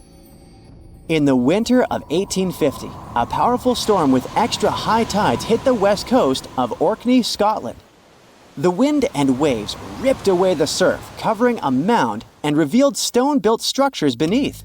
A local antiquarian decided to dig up the village that he thought was from the Iron Age. he managed to unearth the remains of 4 houses and many artifacts from 2 villages. The villages had been buried under sand, so everything was really well preserved. Carbon dating wasn't a thing back then yet, so it was tricky to tell the exact age of the villages. Almost a century later, with new tech, researchers were finally able to tell that the place was actually from Neolithic times. You can still see stone dressers and box beds in the prehistoric houses. Archaeologists and historians working on the famous terracotta army think that it might have been inspired by or modeled on ancient Greek sculptures. It would mean there was a cultural contact between East and West much earlier than we thought, long before the Silk Road trade route. There was probably Western influence in China during the era of its first emperor, who took the throne in 246 before the current era. Before that time, China didn't have a tradition of building life-sized sculptures. Earlier terracotta soldiers were much smaller, less than 10 inches tall. Greek artists might have even been present to train Chinese sculptors. Meet Otzi, or the Iceman, a natural mummy. He lived sometime between 3,350 and 3,105 BCE. He was discovered in 1991 in the Ostal Alps, near the borders of Austria and Italy, and yes, the nickname derives from the name of the mountain. Otzi is Europe's oldest known naturally mummified human. Otzi was 40-something when it happened. Science is awesome. We even know that he was left-handed and lactose intolerant. He was wearing shoes stuffed with grass and laced with oryx leather. He also had a fur hat and carried a backpack with everything he needed to quickly make a fire. His body is now kept in a special room at a constant temperature of -21 degrees Fahrenheit. These days, Otzi is kind of a celebrity, featured in numerous documentaries and books. A decades-old mystery is solved. In 1942, Marcelin and Francine Dumoulin left their home in southwestern Switzerland to get some food, but they never returned. No one knew what had happened to them. A ski resort worker solved the mystery 75 years later. He found 2 people dressed in 1940s fashion in ice. DNA tests revealed that they were the exact married couple. The couple had 7 children. After their parents' disappearance, the children never stopped looking for them. One of the children, Audrey Dumoulin, said she wouldn't wear black to the ceremony. She thought that white would be more appropriate since it represented hope, which she never lost. I'll take you back to 2016, an ordinary summer day. A gold miner was traveling in search of gold in Canada. He spotted something in the melting ice. He got closer. A treasure greeted him. Well, a treasure for science. The miner found the oldest and most complete wolf mummy ever discovered in the world. This wolf was part of an ecosystem that no longer exists today. The local people named the 57,000-year-old pup Zur, meaning wolf in their language. Experts have been able to get a glimpse of what Zur's life was like thousands of years ago. They've discovered that she mainly ate fish and other seafood instead of large mammals. Previously, scientists assumed that Yukon wolves mainly fed on bison or musk oxen during the Ice Age. You're hiking Mont Blanc in the French Alps. You see a small metal box blinking at you from under the ice. You slowly approach it. Oh, it's full of jewelry worth $340,000. This is a real story. The person who found the box handed it to the police. It turned out that there were hundreds of diamonds, rubies, emeralds, and sapphires inside. The markings said, "Made in India." Police already knew there were 2 major incidents regarding Indian Airways around the area, but they dated back to 1950 and 1966. The box had been hidden under the ice for at least 5 decades. Experts couldn't identify the owner of the previous gems. They believed that the box belonged to a passenger who was going to New York to sell the jewels. Well, let's hope the buyer didn't make any prepayment. Every year, new stuff comes to the surface in the area when ice melts. For instance, newspapers with headlines from the time when Gandhi became India's prime minister. Climbers also routinely find luggage and other personal items there. Let's travel 39,000 years back in time. Meet Yucca, the woolly mammoth. Yucca is special because it's the best preserved mammoth ever found. Local tusk hunters discovered it in 2010. Yucca became a natural mummy thanks to the ice preserving it. Scientists made analyses that revealed that Yucca was a 6-year-old female mammoth. Now, how about some ice worms? Yes, those do exist.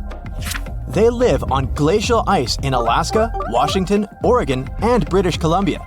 They spend their whole life on ice. You can see them on the surface of glaciers 2 times a day, in the evening and in the morning. They go up to feed on snow algae. Scientists call them a scientific paradox. When temperatures are low, any creature's bodily reactions slow down and energy levels drop. Cold-blooded creatures like worms become sluggish when it gets too cold. But the laws of nature don't seem to apply to ice worms. They thrive and are very active when it's freezing cold. But as glaciers are melting, ice worms' habitats disappear too. Ice worms can be up to 1 inch long and are black or blue in color. Fun fact, there are stories and songs about them.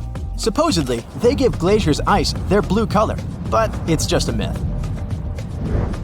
This horned lark is an Ice Age animal, not the cartoon, the actual one. Local fossil ivory hunters found this frozen lark in Siberia in 2018. Luckily, they notified experts about their discovery. After the examination, scientists found out that the bird had lived around 46,000 years ago. The most interesting thing is that the bird was in such good shape, considering that it had been under ice for millions of years. Experts say that the lark looked as if whatever had happened to it occurred just a few days ago. Turns out, the bird lived in the same era as other Ice Age animals, for example, mammoths. This book was lost for decades. It belonged to George Murray Levick, a surgeon and photographer. In 1910, he was on an expedition to Antarctica. Levick and his teammates spent months observing penguins, but they had to drop everything due to harsh weather conditions. Levick and his team were trapped in the area. They survived by digging a tight ice cave. Eventually, a ship managed to get to a nearby location and they were saved. But Levick left his notebook behind. It had lists of dates, subjects, and photographs he took at Cape Adare. Most pages of the book got dissolved, yet experts managed to save what was left of it. The notebook was published a century after it had been written. Look at this bone. It belongs to a scimitar cat. The bone was found in Klondike, Alaska. What makes it unique is that scientists managed to extract DNA from it. They found out it was a pre-Ice Age animal, more than 50,000 years old. Scientists used to assume there weren't any scimitar cats in the world, but this bone debunked previous theories. Plus, researchers found out that these cats had had natural hunting abilities, good eyesight, and endurance for long-distance running. At one point in the past, the number of animals the cats hunted started to decline, and ultimately, scimitar cats were outcompeted and eventually disappeared. Not just iceworms, but also viruses live in ice. Researchers revived 33 types of ancient viruses, which had been frozen 15,000 years ago. 28 of them were unknown to science. It might sound a bit scary, but scientists say that these viruses are unlikely to harm people. You can put your doomsday pack aside. Before, viruses even older than these ones were revived without any problems. For instance, in 2014, scientists found a virus that was around 30,000 years old in, guess where? Yes, Siberia. But microbes that can cause problems do concern scientists. For example, after a heat wave in 1941, bacteria got out of a frozen reindeer carcass trapped under Siberian permafrost. Several people living in a nearby village were hospitalized because of the effects of the virus. Who knows what other viruses can be trapped in older permafrost layers? Well, let's hope they remain where they are. Fingers crossed. Bonus: in the 1960s, an underground facility was built in Denmark. The details of the project were first revealed only in 1995. When the facility was decommissioned in 1967, its infrastructure and waste were left untouched. Authorities probably thought that the facility would be forever entombed by snow and ice. But studies claim otherwise. When the ice melts, the camp will reappear, and so will everything in it. Let's hope nothing unpleasant comes to the surface.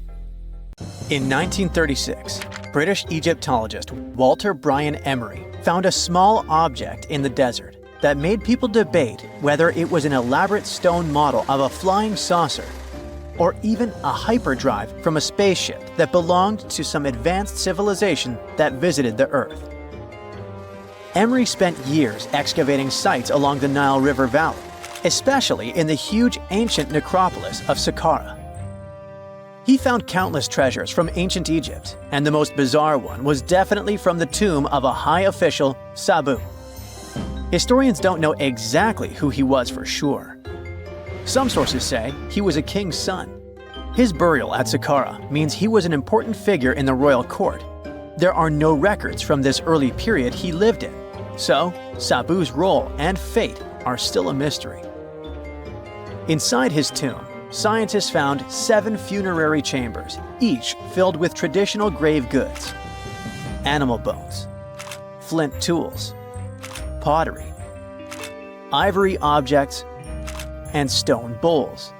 And then there was a strange, broken artifact that became famous as the Disc of Sabu. It resembles a shallow, round-bottomed bowl, but with 3 delicately carved, curved lobes spaced roughly 120 degrees apart around its perimeter. These lobes are separated by 3 holes, and at the center, there's a thin tube. The material used to build the disc is meta-siltstone, or schist. This type of rock is fragile, highly porous, and super difficult to carve. It flakes easily and crumbles under pressure. So how they made the disc out of it with rather simple stone and copper tools from 3000 BCE is still a mystery. The next big question is why they decided to bury Sabu with it. Perhaps if we knew its true purpose, it would make more sense. When it was first discovered, archaeologists thought it was nothing more than a vase, an incense burner, or a ceremonial decoration. But those who took a closer look from the point of view of an engineer decided it could actually be a component of a larger mechanism. An amateur historian made an exact copy of the artifact with a 3D printer, and it turned out that the Disc of Sabu was an ancient impeller, a crucial part of a centrifugal pump. When they put it in a housing and span at high speeds using the small central shaft, the disc was able to displace water. When it was tested without a housing, the disc created a powerful vortex. It became clear that the curved lobes and slightly concave shape of the disc weren't random. It was probably all engineered to move water with remarkable efficiency, like a powerful pump mechanism. Ancient Egypt's entire civilization depended on irrigation. Later dynasties perfected basin irrigation and managed to control the rise and fall of the Nile to take the most from agriculture. So, the engineers of the first dynasty may have been experimenting with advanced irrigation techniques thousands of years earlier than scientists previously thought. But then again, some people have doubts schist is strong enough to be used for a pumping mechanism. They suggest that artisans from Egypt's first dynasty were trying to recreate an even older object, using whatever tools and materials they had. It could be a stone replica of something originally made from metal, possibly belonging to a civilization far older and more advanced than ancient Egypt itself. One Swiss author takes this idea even further and proposes that the disc is a copy of a component from an extraterrestrial spaceship's hyperdrive, or stone model of a flying saucer. One French researcher believes the Disc of Sabu was part of a secret massive factory system to manufacture sodium carbonate inside pyramids. Some people suggest that the disc may have been a primitive tool for weaving ropes.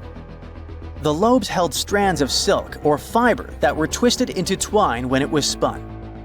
Or it may have been a gigantic lamp. Another historical mystery is a map from 1513 that is believed to be the oldest surviving detailed map showing the Americas. The author of the map is a Turkish captain, Piri Reis. He never crossed the ocean himself and put together this map from 20 regional maps. He used an Arab map of India, 4 Portuguese maps showing India and China, and a map of America by Christopher Columbus as he saw it. This last map was lost for many years, so Rees's map gave us an idea of what Columbus must have recorded during his third voyage to the New World. A historian who studied the map suggested that it showed Antarctica in prehistoric times because it strangely resembled Antarctica's true coastline, the way it looked when it was free of ice. But it was later proven that this idea wasn't right. Another idea that rocked the science world was Klerksdorp spheres. They were found in deposits of mineral pyrophyllite in South Africa and looked like tiny ancient cricket balls with lines around the middle. Back in the 1980s, there was a theory that some super advanced pre-flood civilization we know nothing about had made these spheres.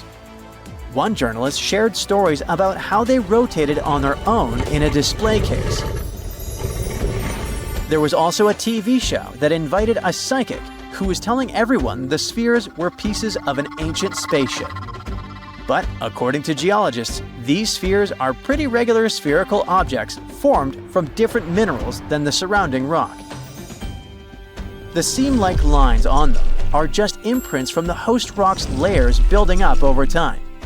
The Klerksdorp spheres come in different shapes, from flattened spheres to distinct discs. As for that episode when one of these spheres spun on its own, the curator of the Klerksdorp Museum cleared that up too. He said that when he put one sphere on its glass shelf when the journalist came to visit, the sphere rotated a bit because it's round. There are some gold mining activities going on nearby, so the land where the museum stands often experiences earth tremors. In a remote part of China, there are some bizarre pipe-like formations known as the Baigong Pipes. A local explorer found them back in 1996 protruding from Mount Baigong and along the shores of Tosan Lake nearby. Some people thought they were the work of ancient guests from other planets. When scientists tested samples of the pipe material, they found out that they contained mostly common minerals, but there was a mysterious 8% of unknown stuff. Some extra tests showed that these pipes had been there before humans. Chinese geologists later visited the site and suggested that these pipes were formed naturally over time. It was probably fossilized tree roots from the area's super green past. It's still a real mystery with no clear-cut answer. While digging a trench along a river in Romania, workers found a wedge, which is now famous as the aluminum wedge of Ajud, or the object of Ajud. Right next to it, there were some mastodon bones. Those distant relatives of elephants lived 11,000 years ago. So some people concluded the wedge is of the same age. The cool part is that it's made of aluminum, but this metal wasn't discovered until the 1800s. This material requires serious heat to produce. The wedge is said to be covered in a thick layer of oxide that's been sitting there for hundreds of years. Some folks believe this wedge must have crash-landed here on a spacecraft from some other planet. Some scientists think it's all a hoax, and others suppose it might be a human-made object with an unknown purpose. If someone finally invents time travel and you hop on a trip to the past, you won't recognize many of the things you know and love today. The Statue of Liberty and the Egyptian pyramids, some basic gadgets like the remote control and your laptop, and even the corn you have for lunch have all changed beyond recognition. When the pyramids were originally built in ancient Egypt and Giza and other places, they didn't look sandy brown at all. All of them were covered with white limestone. If you had seen them under the hot African sun, you'd have to look away. That's how smooth and shiny they were. Builders used around 6 million tons of this material for the Great Pyramid of Giza alone. It's the largest one you can still see on your trip to Egypt. The local rules were quite a thrifty crowd, and they reused some of the casing stones for other construction projects. A massive earthquake in the 14th century has also loosened some of the stones, so you won't see a lot of limestone, but some of it is still there, on top of the Pyramid of Khafre in Giza. It looks like it has a second peak on top of the first. In ancient times, all pyramids used to have capstones called pyramidions, covered in a mix of gold and silver. Most of them have been lost over the centuries, but you can still see a few of them at museums. They show images of Egyptian deities. The pyramids were probably modeled after a sacred pointed stone, the benben. It represented the rays of the sun. Now, lifting heavy rocks wasn't so simple without the tech we have today. I guess you'll agree with me if you helped your friends move at least once, and they made you carry the couch. But those smart Egyptians of the past thought of that and chose the pyramid shape. It lets the weight distribute evenly throughout the whole thing. The Statue of Liberty has also had a major makeover since it was first unveiled in 1886.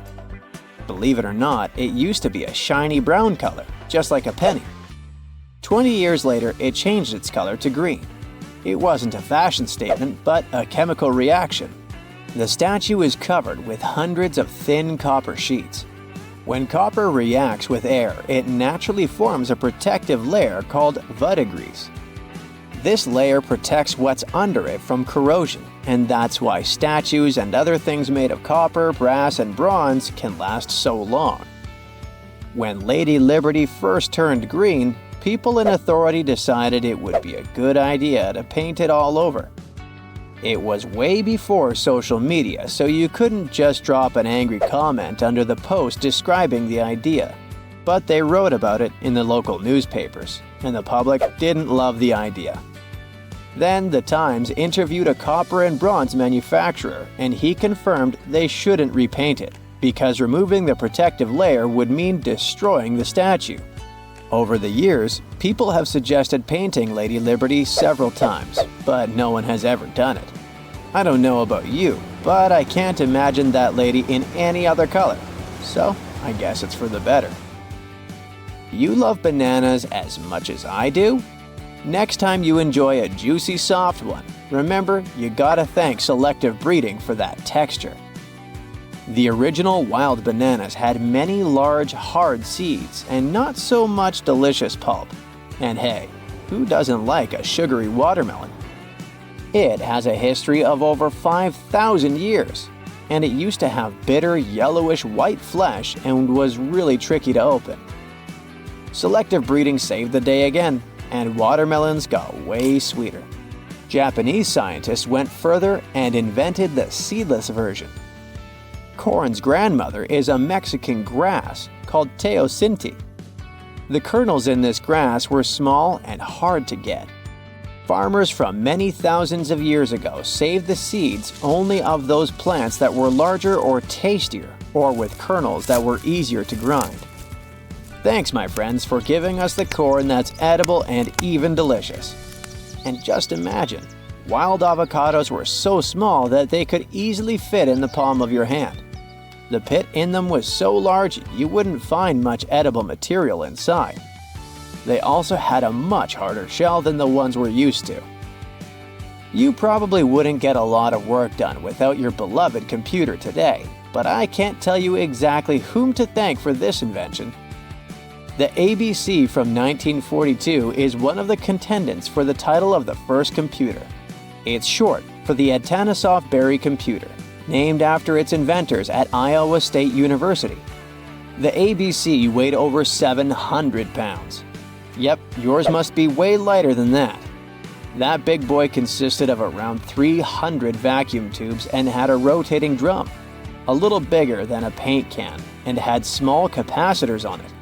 A capacitor is a gadget that can store an electric charge, like a battery. The ABC could solve problems with up to 29 different variables to help scientists save some time. Like modern computers, it used binary digits, ones and zeros, to represent all numbers and data. Because of that, it was possible to do the calculations electronically. And now, my favorite part, the ABC finished one operation about every 15 seconds. Just for you to compare, it's millions of operations per second now. Unlike the tech we use today, the ABC did not have a changeable stored program, so the program could only do a single task at a time. An operator had to write down the intermediate answer and then dial that back into the computer. Sounds like another reason to be happy we live in the 21st century. That remote control you use for all sorts of appliances has gone a long way too. Nikola Tesla, who gave us alternating current, designed one of the first wireless remote controls back in 1898. He named his invention teleautomation and demonstrated it on a miniature boat controlled by radio waves. The boat had a little metal antenna attached to it. Tesla sent signals to the boat using a box with a lever and a telegraph key, which was his version of a remote control. Those signals set electrical contacts on the boat into motion and moved the rudder and the propeller, and Tesla was controlling the boat. The concept of the remote control soon spread to other gadgets. The first television remote control followed in 1950. It was designed by the Zenith Radio Corporation, called LazyBone. Don't take it personally, please. This LazyBone had a massive cable that was attached to the TV set, and those who tried it didn't fall in love with the invention because they tripped over that cord. I feel your pain, my friends. If you live or work on one of the top floors, you gotta love this one. Meet the first passenger elevator. It traveled at the speed of 40 feet per minute. Not the fastest, I know, compared to today's record, which is 40 feet per second. But hey, it was built back in 1857 in New York and was more of a tourist attraction than a necessity. The elevator had a steam engine hidden in the basement of a 5-story building. 3 years later, they shut it down because the public didn't appreciate it. Otis Tufts filed the first patent for a vertical railway around the same time. His invention included an actual car with a bench inside for people to sit on. Sounds like a great spot to hang out with friends to me. What do you say? Then they started adding elevators to luxurious hotels around the world. They were entire rooms with a rich design, upholstered seats and mirrors on the walls, and sometimes even a small chandelier. There was an obligatory operator who'd close the door and the car would start its super slow ascent.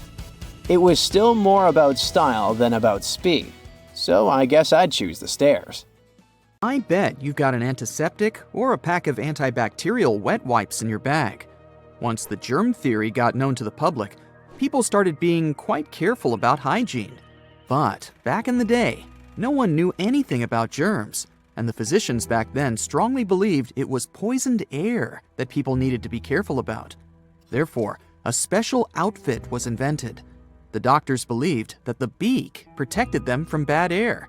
Plus, there was another theory on how to protect oneself from germs. People would carry various incense, as their sweet smell was believed to help protect from bad air too. Also, bouquets of flowers were quite popular. Many doctors were sure that holding a posy of flowers to the nose kept away all bad health conditions. I guess they'd say back then, a flower a day keeps the doctor away. Huh. Another fun fact about those outfits the doctors in Europe wore is that they're in use even today. Nope, it's not that there's a thematic hospital with weirdly looking doctors, but it's actually a traditional carnival costume in Venice, Italy. By the way, bouquets of flowers weren't the only nice-smelling trends in history. In ancient Egypt, people would wear wax or perfume cones right on their heads. Rumor has it, it was a sort of ancient deodorant, as those cones were probably aimed at concealing body odor.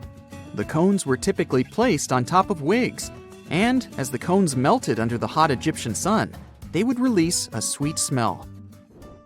About 5 millenniums ago, people in Egypt, Greece, and other ancient countries would fray a small twig to clean in between their teeth. Some scientists say that these twigs had the other end sharpened, and people used it as a toothpick. Also, to keep their breath fresh, the Egyptians used makeshift mints. For instance, some of them would chew parsley or some other herbs after meals, and sometimes during the day. Plus, they made mints of herbs and spices and used cinnamon, pine seeds, and frankincense. To sort of glue all the ingredients together, they usually used honey. In the end, they shaped them as candies with the help of fire. Cleopatra had her trademark eye makeup look, and in fact, Egyptians were the first people to invent mascara. They'd mix honey, soot, water, and crocodile dung. Ugh. They'd apply this crazy mix right onto their lashes and brows. It probably didn't have a sweet scent, but at least it was safe, unlike the toxic eyeliner they invented that contained lead. In the ancient world, clothes had no variety of colors. They were mostly white. But if someone really wanted to rock a colorful outfit, they needed to prepare it for dyeing using insects. It's not a thing of the past, though. Every time you grab a couple of sugar-coated candies, remember there's some carmine made from beetles lurking behind that cheerful color. Same goes for bright lipsticks, too. Going back to weird ancient fashion, not only the people back then had weirdly shaped masks, but they also had weirdly shaped clothes. I'm talking about blios. Those were the dresses with extreme sleeves. They were usually floor length, and obviously, those who wore them were totally helpless. They couldn't perform even the simplest tasks, but there was some thought behind it.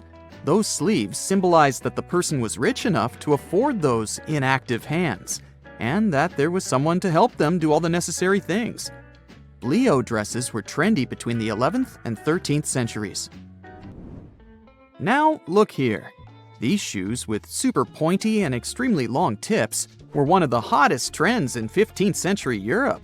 They were called Krakows because the design originated in the town of Krakow, Poland. There wasn't really any sense or purpose of these shoes. Reportedly, it was all about fashion. Come on, don't be surprised.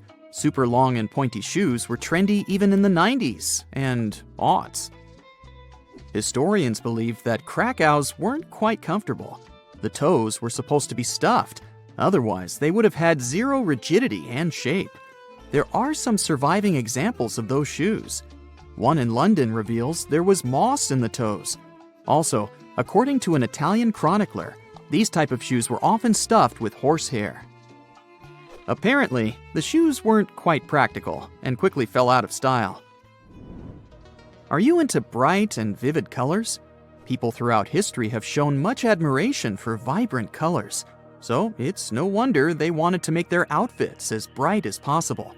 In most cases, it was really expensive, but sometimes it was both expensive and super dangerous. Like in Victorian-era England, people loved a bottle green color, and many women wanted to have a bottle green dress. To achieve that shade, though, people used arsenic. Yikes! However, those fancy dresses were mainly worn on special occasions, so women weren't often in constant contact with arsenic. Still, even limited exposure could provoke undesired consequences. For a perfect look, it was cool to dye one's hair chestnut brown, the trendiest color of that era. Sulfuric acid worked wonders and could turn even the blackest hair lighter, but it was super toxic. Mercury was used for clothing too. Hats were made of fur, and hat makers would use this toxic metal to stick that fur together so that it formed felt. People who wore them inhaled toxic gases produced by such hats, and the consequences were unpredictable because it affected the central nervous system. This one is not a type of pasta, but another fashion trend of the past that didn't make it through until now, unlike yummy pasta. If you ever want to try macaroni style, make sure you live in the mid-18th century, have an enormously exaggerated Empire State Building high wig adorned with a teeny tiny hat, and don't forget a feather on top, wear bright stockings, preferably striped, wear pants, the tighter the better. Ideally, they should be just like leggings. But remember, there was no Lycra back then. To polish things up, add a walking cane and sophisticated manners. Almost forgot. Get ready to be mocked about your exquisite style for the next few decades or even centuries. Tudor England had some fashion trends people wouldn't ever understand. Today, some people shell out thousands of dollars to make their smiles impeccably white and shiny. But back in Tudor England times, women would blacken their teeth on purpose to seem wealthy. Sugar was pricey and hard to find, and very few people could afford it. It was widely believed that the more sugar you ate, the blacker your teeth got, which was an obvious sign of wealth. Historians believe honey was sometimes used as a toothpaste. If you think black teeth alone aren't enough to feel like a true Tudor, try rocking bombast. But you'll probably feel more like a teddy bear, not like the Queen of England. Back in the 16th century, both men and women would use all sorts of things to stuff their sleeves. It could be cotton, wool, sawdust, socks. They did their best to accentuate their arms, to make them look strong and sporty. The more sleeve stuffing you've got, the stronger you seem. Some men would stuff the area around their calves and even bellies to look more muscular. Now add a ruffle around your neck, supported by a metal corset to preserve impeccable shape, and voila! You're a true Tudor. In the 19th century United States, arsenic was mainly used for cosmetic purposes. Manufacturers would add it to wafers, promising that their product would help get rid of any facial imperfections. The amount of arsenic added did help clear the skin and make it paler, but veggies and fruits sound like a nicer option today. Radioactive cream didn't sound wild at all at the beginning of the 20th century. This radium-rich product was supposed to wipe away all your wrinkles and make anyone who used it at least 20 years younger. Well, in ancient Egypt, people wore heavy, donut-sized bracelets, giant earrings, necklaces, and their neck collars were totally bedazzled with beads and stones. Now, did they fall over from being so top-heavy? It doesn't say. They also invented wigs. Probably some ancient Egyptians didn't feel like styling their hair every single morning. Hey, I can relate. Just shave your head, pop on a wig, get to work on time. Some of the wigs had jewels in them too. Most Egyptian clothes were made of linen. No big surprise, it's hot over there. Even though they would normally wear kind of plain clothes, their jewelry had to pop. Wealthy or not, a large necklace was a must. If you wanted to turn heads, it had to be gold, but cheaper metals were popular too. Look closer at those Egyptian paintings. See those weirdly shaped cones popping out of people's heads? This head cone was made of a mix of wax and oils, and it was for… wait, am I reading this right? It was supposed to melt thanks to your body heat and spread sweet-smelling oils everywhere. How lubricating. Cleopatra had her trademark eye makeup look, and Egyptians were probably the first to invent mascara. They'd mix honey, soot, water, and crocodile dung. Ooh. They'd apply this crazy mix right onto their lashes and eyebrows. It probably didn't smell all that great, but at least it was safer than those toxic lead eyeliners people used to use. All natural. Now, ancient Greeks took some style tips from their Egyptian neighbors, but they'd even wear clothes made from wool. Hot and sticky. Their clothes didn't come in a lot of color options. They were mostly white. But if someone really wanted to rock a colorful outfit, they needed to dye it themselves with insects. It's not a back-in-the-day thing. Every time you grab a couple of sugar-coated candies, remember this. Some of that coloring may have come from beetles. Your lipstick, too. Mwah! If you happen to be a wealthy ancient Greek, you'd be able to buy cotton. You, yes you, wearing a cotton t-shirt, watching this video. Do you feel as cool as a noble ancient Greek? And you probably take that rack of shoes you never wear for granted. But for an ancient Greek, shoes were a privilege. They mostly walked around barefoot. Just like in Egypt, Greeks were all about wigs. They were made mostly of natural hair. Way later, in the Middle Ages, people would powder their wigs, trying to give them a lavender or orange scent. And in those times, let's just say soap wasn't really a thing. So a powdered wig came in handy when people needed to cover up any unwanted smells. Clothes in ancient Rome were pretty similar to those worn in Greece. There were two main clothing types, togas and tunics. Tunics were worn by everyone, while only noble citizens of Rome could wear togas on top of their tunics. Togas were extremely wide and up to 18 feet long, so it was impossible to put them on without someone's help. Hey, didn't they have totally terrific togas and tunics? I think so. If you weren't really the kind of woman who loved doing the dishes, you would have loved wearing a dress with blow.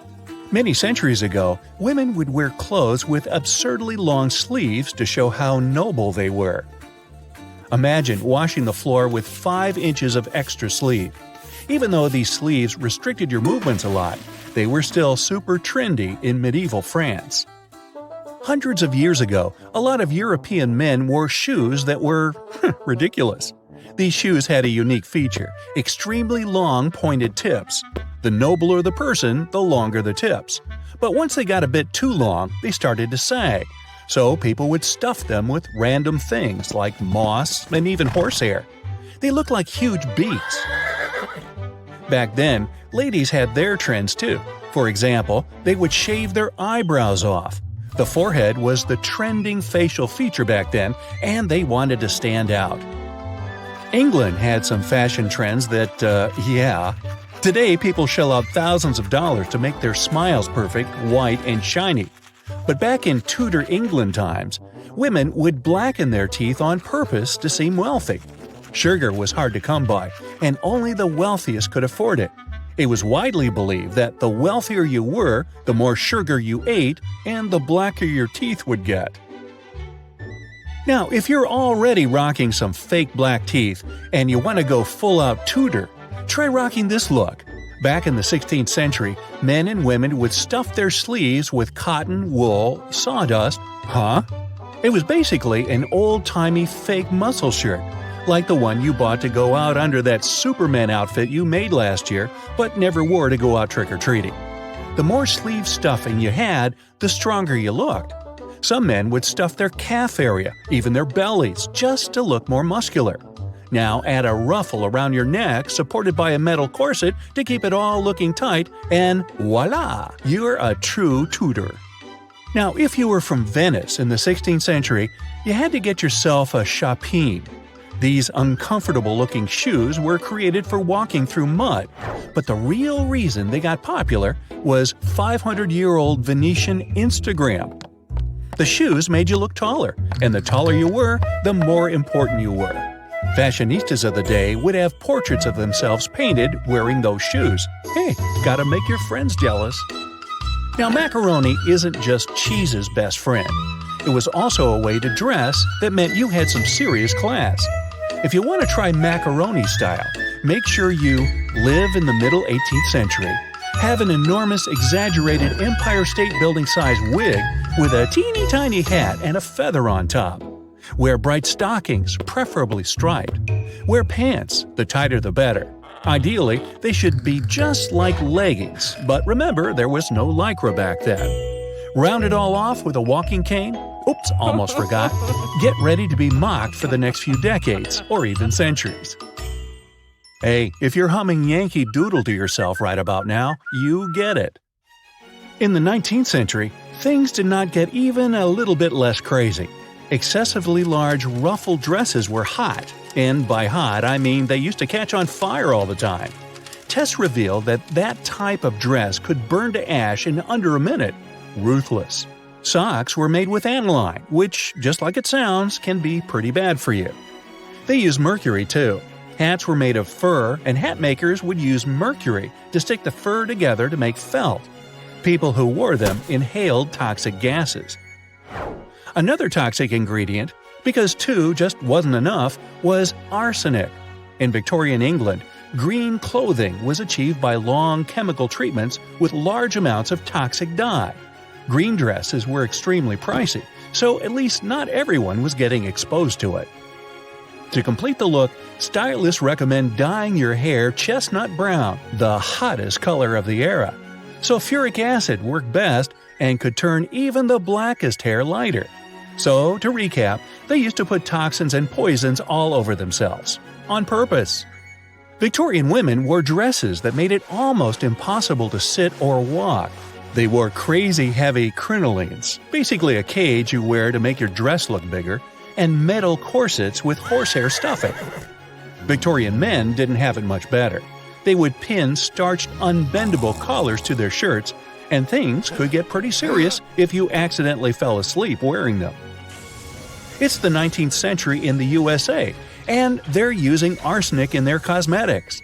Manufacturers would add it to wafers, promising that their product would help get rid of any facial imperfections. The amount of arsenic they added did help clear the skin and make it paler, but veggies and fruit would have done the same job without being so dreadful for you. Radioactive cream didn't sound wild at all at the beginning of the 20th century. This radium-rich product was supposed to wipe away all your wrinkles and make anyone who used it look at least 20 years younger. Is this where the term "she has that healthy glow" comes from? Maybe the worst early 20th century fashion trend was the hobble skirt. It was designed to keep your legs almost tied together. They thought it would make your legs thinner. They were also a great way to cut costs by using less fabric. Wow, the things we've done for fashion. Australia used to have its own giants. Those were huge animals that could have dwarfed anything living on this continent these days. Scientists found the remains of many of those ancient creatures in the Narracuta Caves in South Australia, 4 hours away from Adelaide. It's a lovely region, but it can be treacherous. Watch out for holes the ground is pocked with. Known as pitfall traps, many of them are no wider than a coffee table. They're deep and plunge into the darkest of caverns. One of such caverns is called Victoria Fossil Cave, and it's a treasury that's been hiding the bones of around 45,000 animals for centuries. Some of the oldest bones belong to creatures far more terrifying than any animal you can encounter today. Those were the ancient Australian megafauna, huge beasts that roamed the continent during the Pleistocene epoch. During those, there were giant snakes, huge flightless birds, wombat-like creatures the size of a rhinoceros, and many others. One of the largest examples of the Australian megafauna scientists have discovered so far is the Diprotodon. That giant herbivorous creature was 10 feet long and 6.5 feet tall, and weighed more than 6,000 pounds, about as much as a small Asian elephant. Even though this terrifying beast didn't eat meat, it could have smashed other animals with its sheer weight. Scientists have found the remains of hundreds of such creatures all over Australia, so it's safe to say that no other animal from that time or in that location was larger than this giant. Despite its creepy appearance, the Diprotodon was a relative to the modern-day wombat, and those are known to sometimes pounce humans. The Diprotodon had toes that pointed inward and were well suited for digging burrows. On the other hand, Diprotodon was a giant, and it was unlikely that it used to do so. It was likely a trait it had inherited from its smaller burrowing ancestors, or it could have used its claws to search for roots. This theory is supported by the fact that the animal's pouch was facing backward. It prevented any dirt from collecting inside while the creature was digging. Since this animal was so big, it didn't have to worry much about predators. Up until 60,000 years ago, when the first humans appeared on the continent, full-grown Diprotodons only had to look out for creatures like the Quincana. Measuring in at a whopping 20 feet long, the Quincana was a land crocodile. It lived in Australia from around 20 million to 40,000 years ago. It disappeared along with most other mega creatures of the last ice age. It's thought to be the result of the first humans coming to the continent. Even though the Quincana was extremely fast and dangerous, it was possible that this creature got outcompeted by human hunters who took all available prey.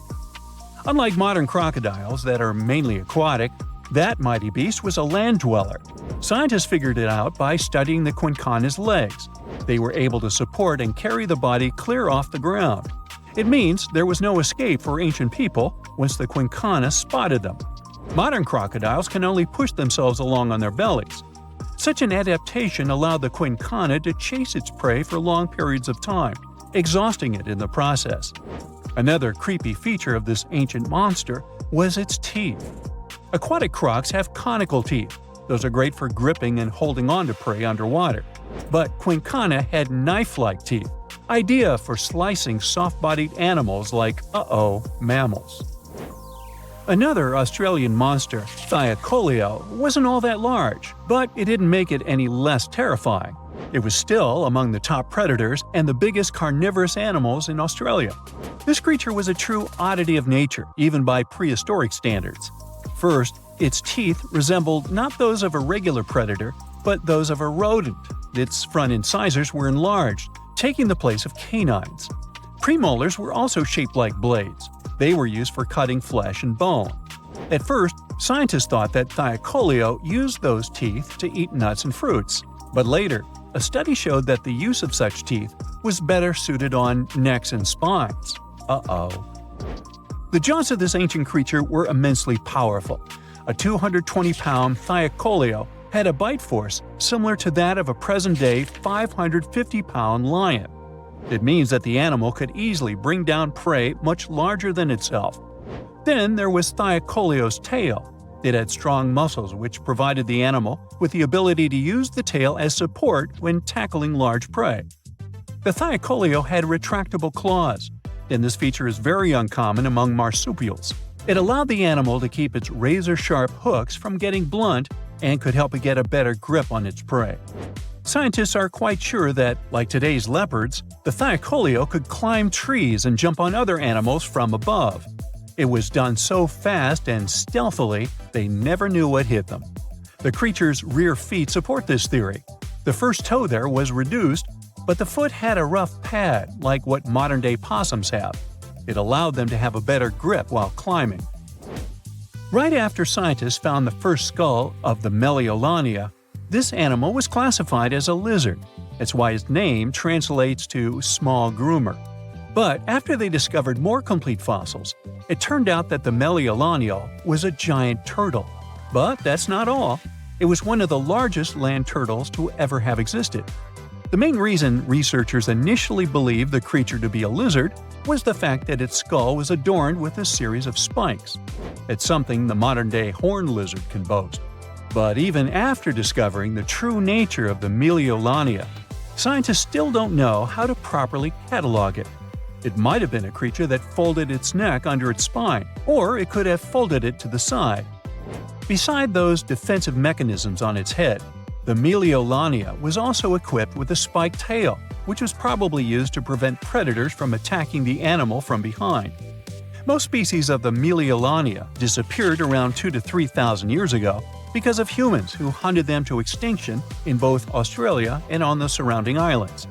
It took around 2 centuries for these turtles to go extinct in that region of the globe. The Megalania was a giant Australian lizard that existed at the end of the Pleistocene epoch. It looked like a Komodo dragon and the Australian monitor lizard, which are both believed to be Megalania's closest living relatives. Fossils tell us that the ancient animal was anywhere from 15 to 26 feet in length. Ow! The youngest fossil remains of this ancient Australian monitor lizard date back to about 50,000 years ago. The first indigenous settlers must have encountered Megalania, which led to the lizard's extinction. Originally, scientists thought that the Megalania was the only member of the genus Megalania, but these days it belongs to the genus Varanus, which means that the prehistoric creature is closely related to other Australian monitor lizards. Our next giant creature on our list was once dubbed an ostrich on steroids. I mean, look at it. It was the last of the thunderbirds to go extinct in Australia. The Genyorus lived on the continent at the same time as early humans. They might have coexisted for 15,000 years or so before the huge bird eventually disappeared. This theory has some proof. The bird's fossils found along with human artifacts. Some cave paintings also depict flightless birds similar to the Genyorus in size and shape. Although it wasn't the largest bird in Australia, the goose-like creature was still as tall as a grown-up man and weighed around 550 pounds. Even a modern-day ostrich can be dangerous if it feels threatened. Imagine meeting its giant prehistoric relative. Scientists are still arguing about its diet. Many believe the creature was an herbivore, but there's still a chance that the Genyornis was a partial scavenger. Its small, stubby wings and powerful hoof-like legs hint that the bird could have been a plant eater. But its huge beak and exceptionally deep lower jaw evoke suspicion. Such features are highly unusual in birds. Imagine you're an archaeologist on vacation in Spain. Ooh. Your days are packed with hot sunshine, delicious peaches, and rest. That is until your next-door neighbors decide they want to build a swimming pool in their backyard. One morning you wake up with people chatting too loudly. They sound excited about something, so you go to check what it's all about. It turns out your vacation neighbors dug a hole deep enough to find a Roman ruin that looked like the final resting place of ancient Romans. Your inner archaeologists forget you're on vacation and head straight to work. And believe me, you found gold. Well, not literally, but something like that. Inside the Roman ruin, there was a beautiful quartz vessel. Archaeologists before you have found similar artifacts. What nobody has ever found before was a vessel with perfume inside of it. So far, scientists never had clear proof of what the ancient past smelled like. We know that lemon and rose are perfume notes that are really popular today. But what did our ancestors like to use to make themselves smell better? This shocking discovery you happened upon showed that ancient Romans used patchouli as perfume. You know, that musky plant that people either love or extremely dislike? Yeah, that's the one. These Romans were probably very wealthy people, since patchouli was only found in India around that time. And quartz vessels were considered a luxurious piece of decor. We're talking about the 1st century CE. Yep, a long, long time ago. The period of history when the Roman Empire expanded a lot, and that Pompeii was destroyed by the eruption of Mount Vesuvius. This might not have happened to you in real life, but a similar story happened to archaeologist Juan Manuel Roman. Residents from a little town called Carmona called him to investigate once they hit a Roman antiquity while digging to build a pool. Researchers already knew that Romans were big perfume enthusiasts. They were the first civilization to bring perfume to the liquid form we see today. Before them, records show that the Egyptian civilization also used scent quite a bit, but they used it differently. For ancient Egyptians, the scent came in incense form. They would burn myrrh, frankincense, and other herbs during religious ceremonies. Then, after the ruling class started to democratize this practice to the population, things started to change. Commoners would use essential oils to perfume their baths, doing this out of sheer pleasure. You remember Cleopatra, right? The beautiful and powerful queen of Egypt? There's a Shakespearean passage that says she arrived to greet Mark Antony, her future husband, in a boat with perfumed sails. As you can imagine, essential oils were really expensive back then. Well, they are still pretty expensive nowadays, but in 50 BCE, they were a rare commodity. So, for someone to soak their sails in them, that someone might as well be Cleopatra. Fun fact here, essential oils are, quite literally, the essence of plants, herbs, and flowers. They are highly concentrated, and they are obtained through a thorough distillation process.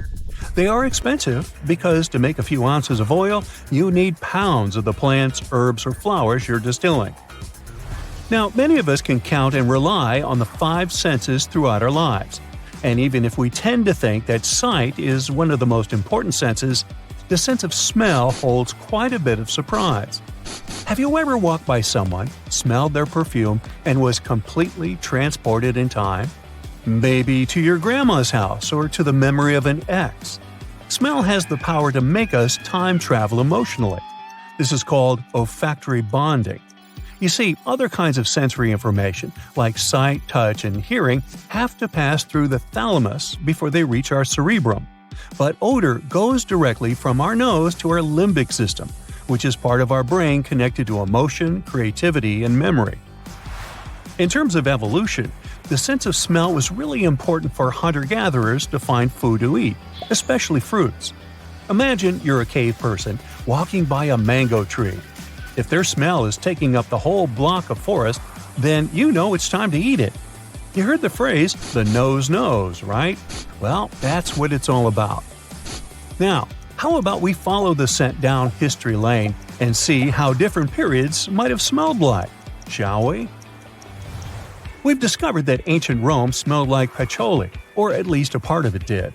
But if we fast forward in time and land in the early years of New York City, the odor changes completely. Around the 18th century came the so-called Industrial Revolution. That's when humans became expert at building machines that automated a lot of our work for us. Not having to rely solely on agriculture, humanity started to grow more and more, so cities also grew more and more. And guess what? They didn't smell too nice. Accounts of early days New York City said that the town was like an open-air dumpster left baking in the sun for too long. People threw their garbage on the streets, and it didn't help that the town didn't have a proper sewage system. It's safe to say that New York City stank. But people back then didn't have aroma diffusers or essential oil sprays. They just had to deal with it. It's easy to understand why, when perfume came along, people were excited to hide the horrendous smell of the town. But that's not all.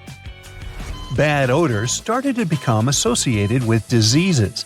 In France, scientists and doctors were extremely worried that people would get sick just by inhaling the bad-smelling air in cities. So, a belief started to circle around that perfume was a way to protect people from the city's bad odors. Still, only rich folks could afford perfume. As far as the story goes, during the reign of Queen Elizabeth I, every single public place had to be scented with perfume, because the Queen couldn't tolerate bad smells. Initially, most perfumes were done in a natural way, mixing essential oils with a carrier liquid. One of the first perfumes ever to be made was by an Italian barber in the German city of Cologne. And yes, that's why it's called an eau de cologne until this day. By the way, this guy's fragrance, which translates to admirable water, was used by the great Napoleon and is the world's continuously produced fragrance. As time passed and processes evolved, the brand Chanel came up with a new mode. They were the first brand ever to use synthetic material to make their world-famous fragrance, Chanel No. 5. Today, fragrance companies are responsible for a multi-million-dollar industry. It remains a luxurious good since its origins in Roman times have shown us. But each perfume brand and type comes with its own special promise. You see, certain perfumes can make you feel more empowered, while others can prep you for a night of romance with your beloved. Sure, there is some marketing involved in this, but the basis for these assumptions is scientific, and it's called aromatherapy. The emotional effects of aromas in our bodies have to do with that science we explained earlier, remember? The smell goes directly into our limbic system, which is part of our brain that dictates our emotions. And we can trace aromatherapy practices all the way back to ancient times. Perhaps even more than today, the scent was used for medicinal use. Perfumes and essential oils were kept in jeweled rings and necklaces that the bearer could easily bring to the nose whenever they felt like it. Today, some branded perfumes have dived into the aromatherapy side of fragrance making and have created scents they say help to make you happier and more energized. If you've ever noticed a difference in your mood by smelling roses or even using perfume, do tell us all about it. We're all about that olfactory bonding after all. Let's do a little experiment together, shall we? Do you have any old family photo albums lying around? Try to look for your parents' or grandparents' photos. If possible, search for photos where they're the same age as you are today. You'll see that even though you might look similar, there will be something odd about these pictures. Your family members appear to look older than you do today. Sure, you probably think it might have something to do with their hairstyles. Those may not be fashionable anymore. Or with vintage-looking clothes. But even if we don't take it into consideration, people still looked older back then. It has nothing to do with photo cameras back then either. Specialists have looked into this phenomenon, and it does have some scientific facts to back it up. It's not necessarily that our ancestors looked older, it's more that we appear to look younger and younger as generations go by. That's because, over time, humans have improved the way they live their lives. In the US alone, over the last 200 years, life expectancy has more than doubled. It now reaches about 76 years. You might believe we should thank recent medical advancements for that, but this rapid leap occurred mostly between 1880 and 1920 because of public health improvements. We began to better understand infectious diseases and how they spread. We gained access after safer types of foods, and we understood the importance of clean water. Our individual lifestyle choices can impact the way we look too. Working in an office for 8 hours a day does have an impact on your health. especially if you don't exercise to improve your posture and take measures to protect your eyesight. But you will certainly age better than a Victorian chimney sweep who spent days inhaling dangerous fumes. And this change is shockingly noticeable over the course of just a few generations. Surprisingly though, the change has not been equal for men and women. Recent studies have shown that young males look and feel younger than young females compared to their ancestors at similar ages. There's other factors to take into account too. People are known to look younger and healthier if they have a nice set of pearly whites. With recent improvements in dental care, people have more options and are better equipped to take care of their teeth than they did 100 years ago.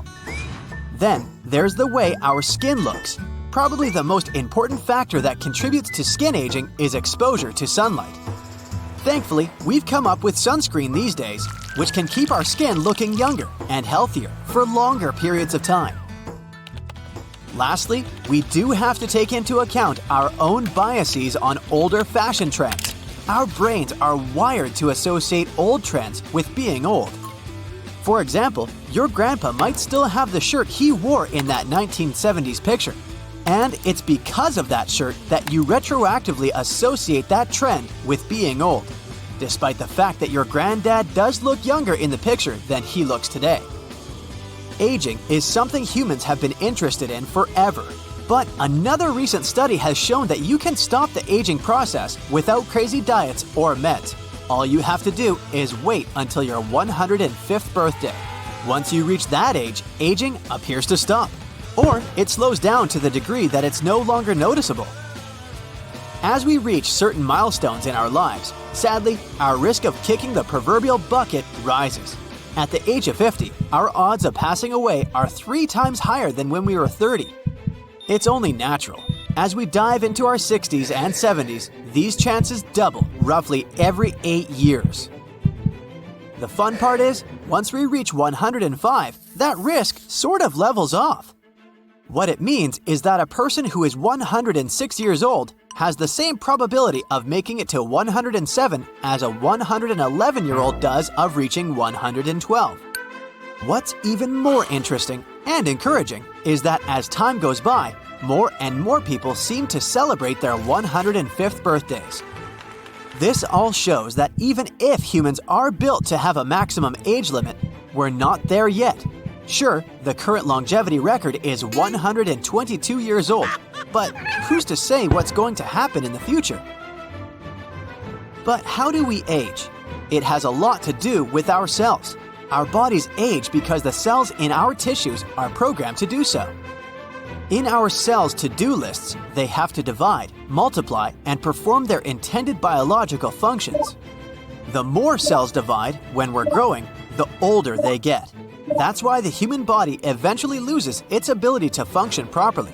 Then, there's added cellular damage to take into account. The older we get, the more likely we are to produce cells that are less healthy, which causes biological processes to fail.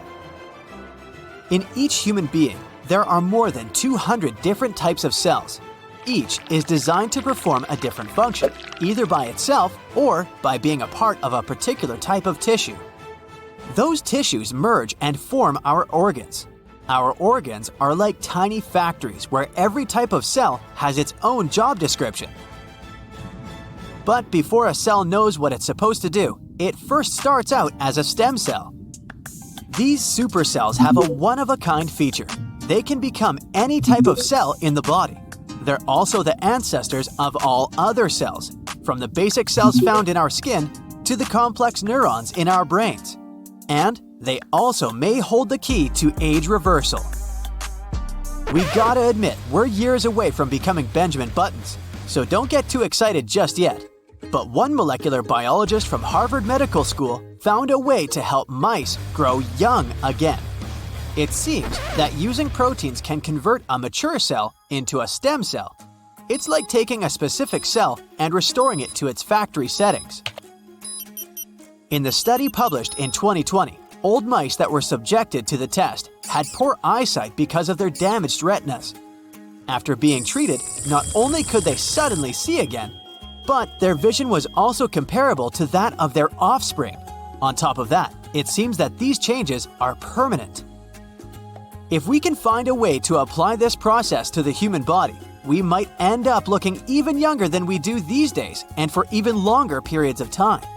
Also, we could be able to prevent diseases that generally happen in the later periods of a person's life.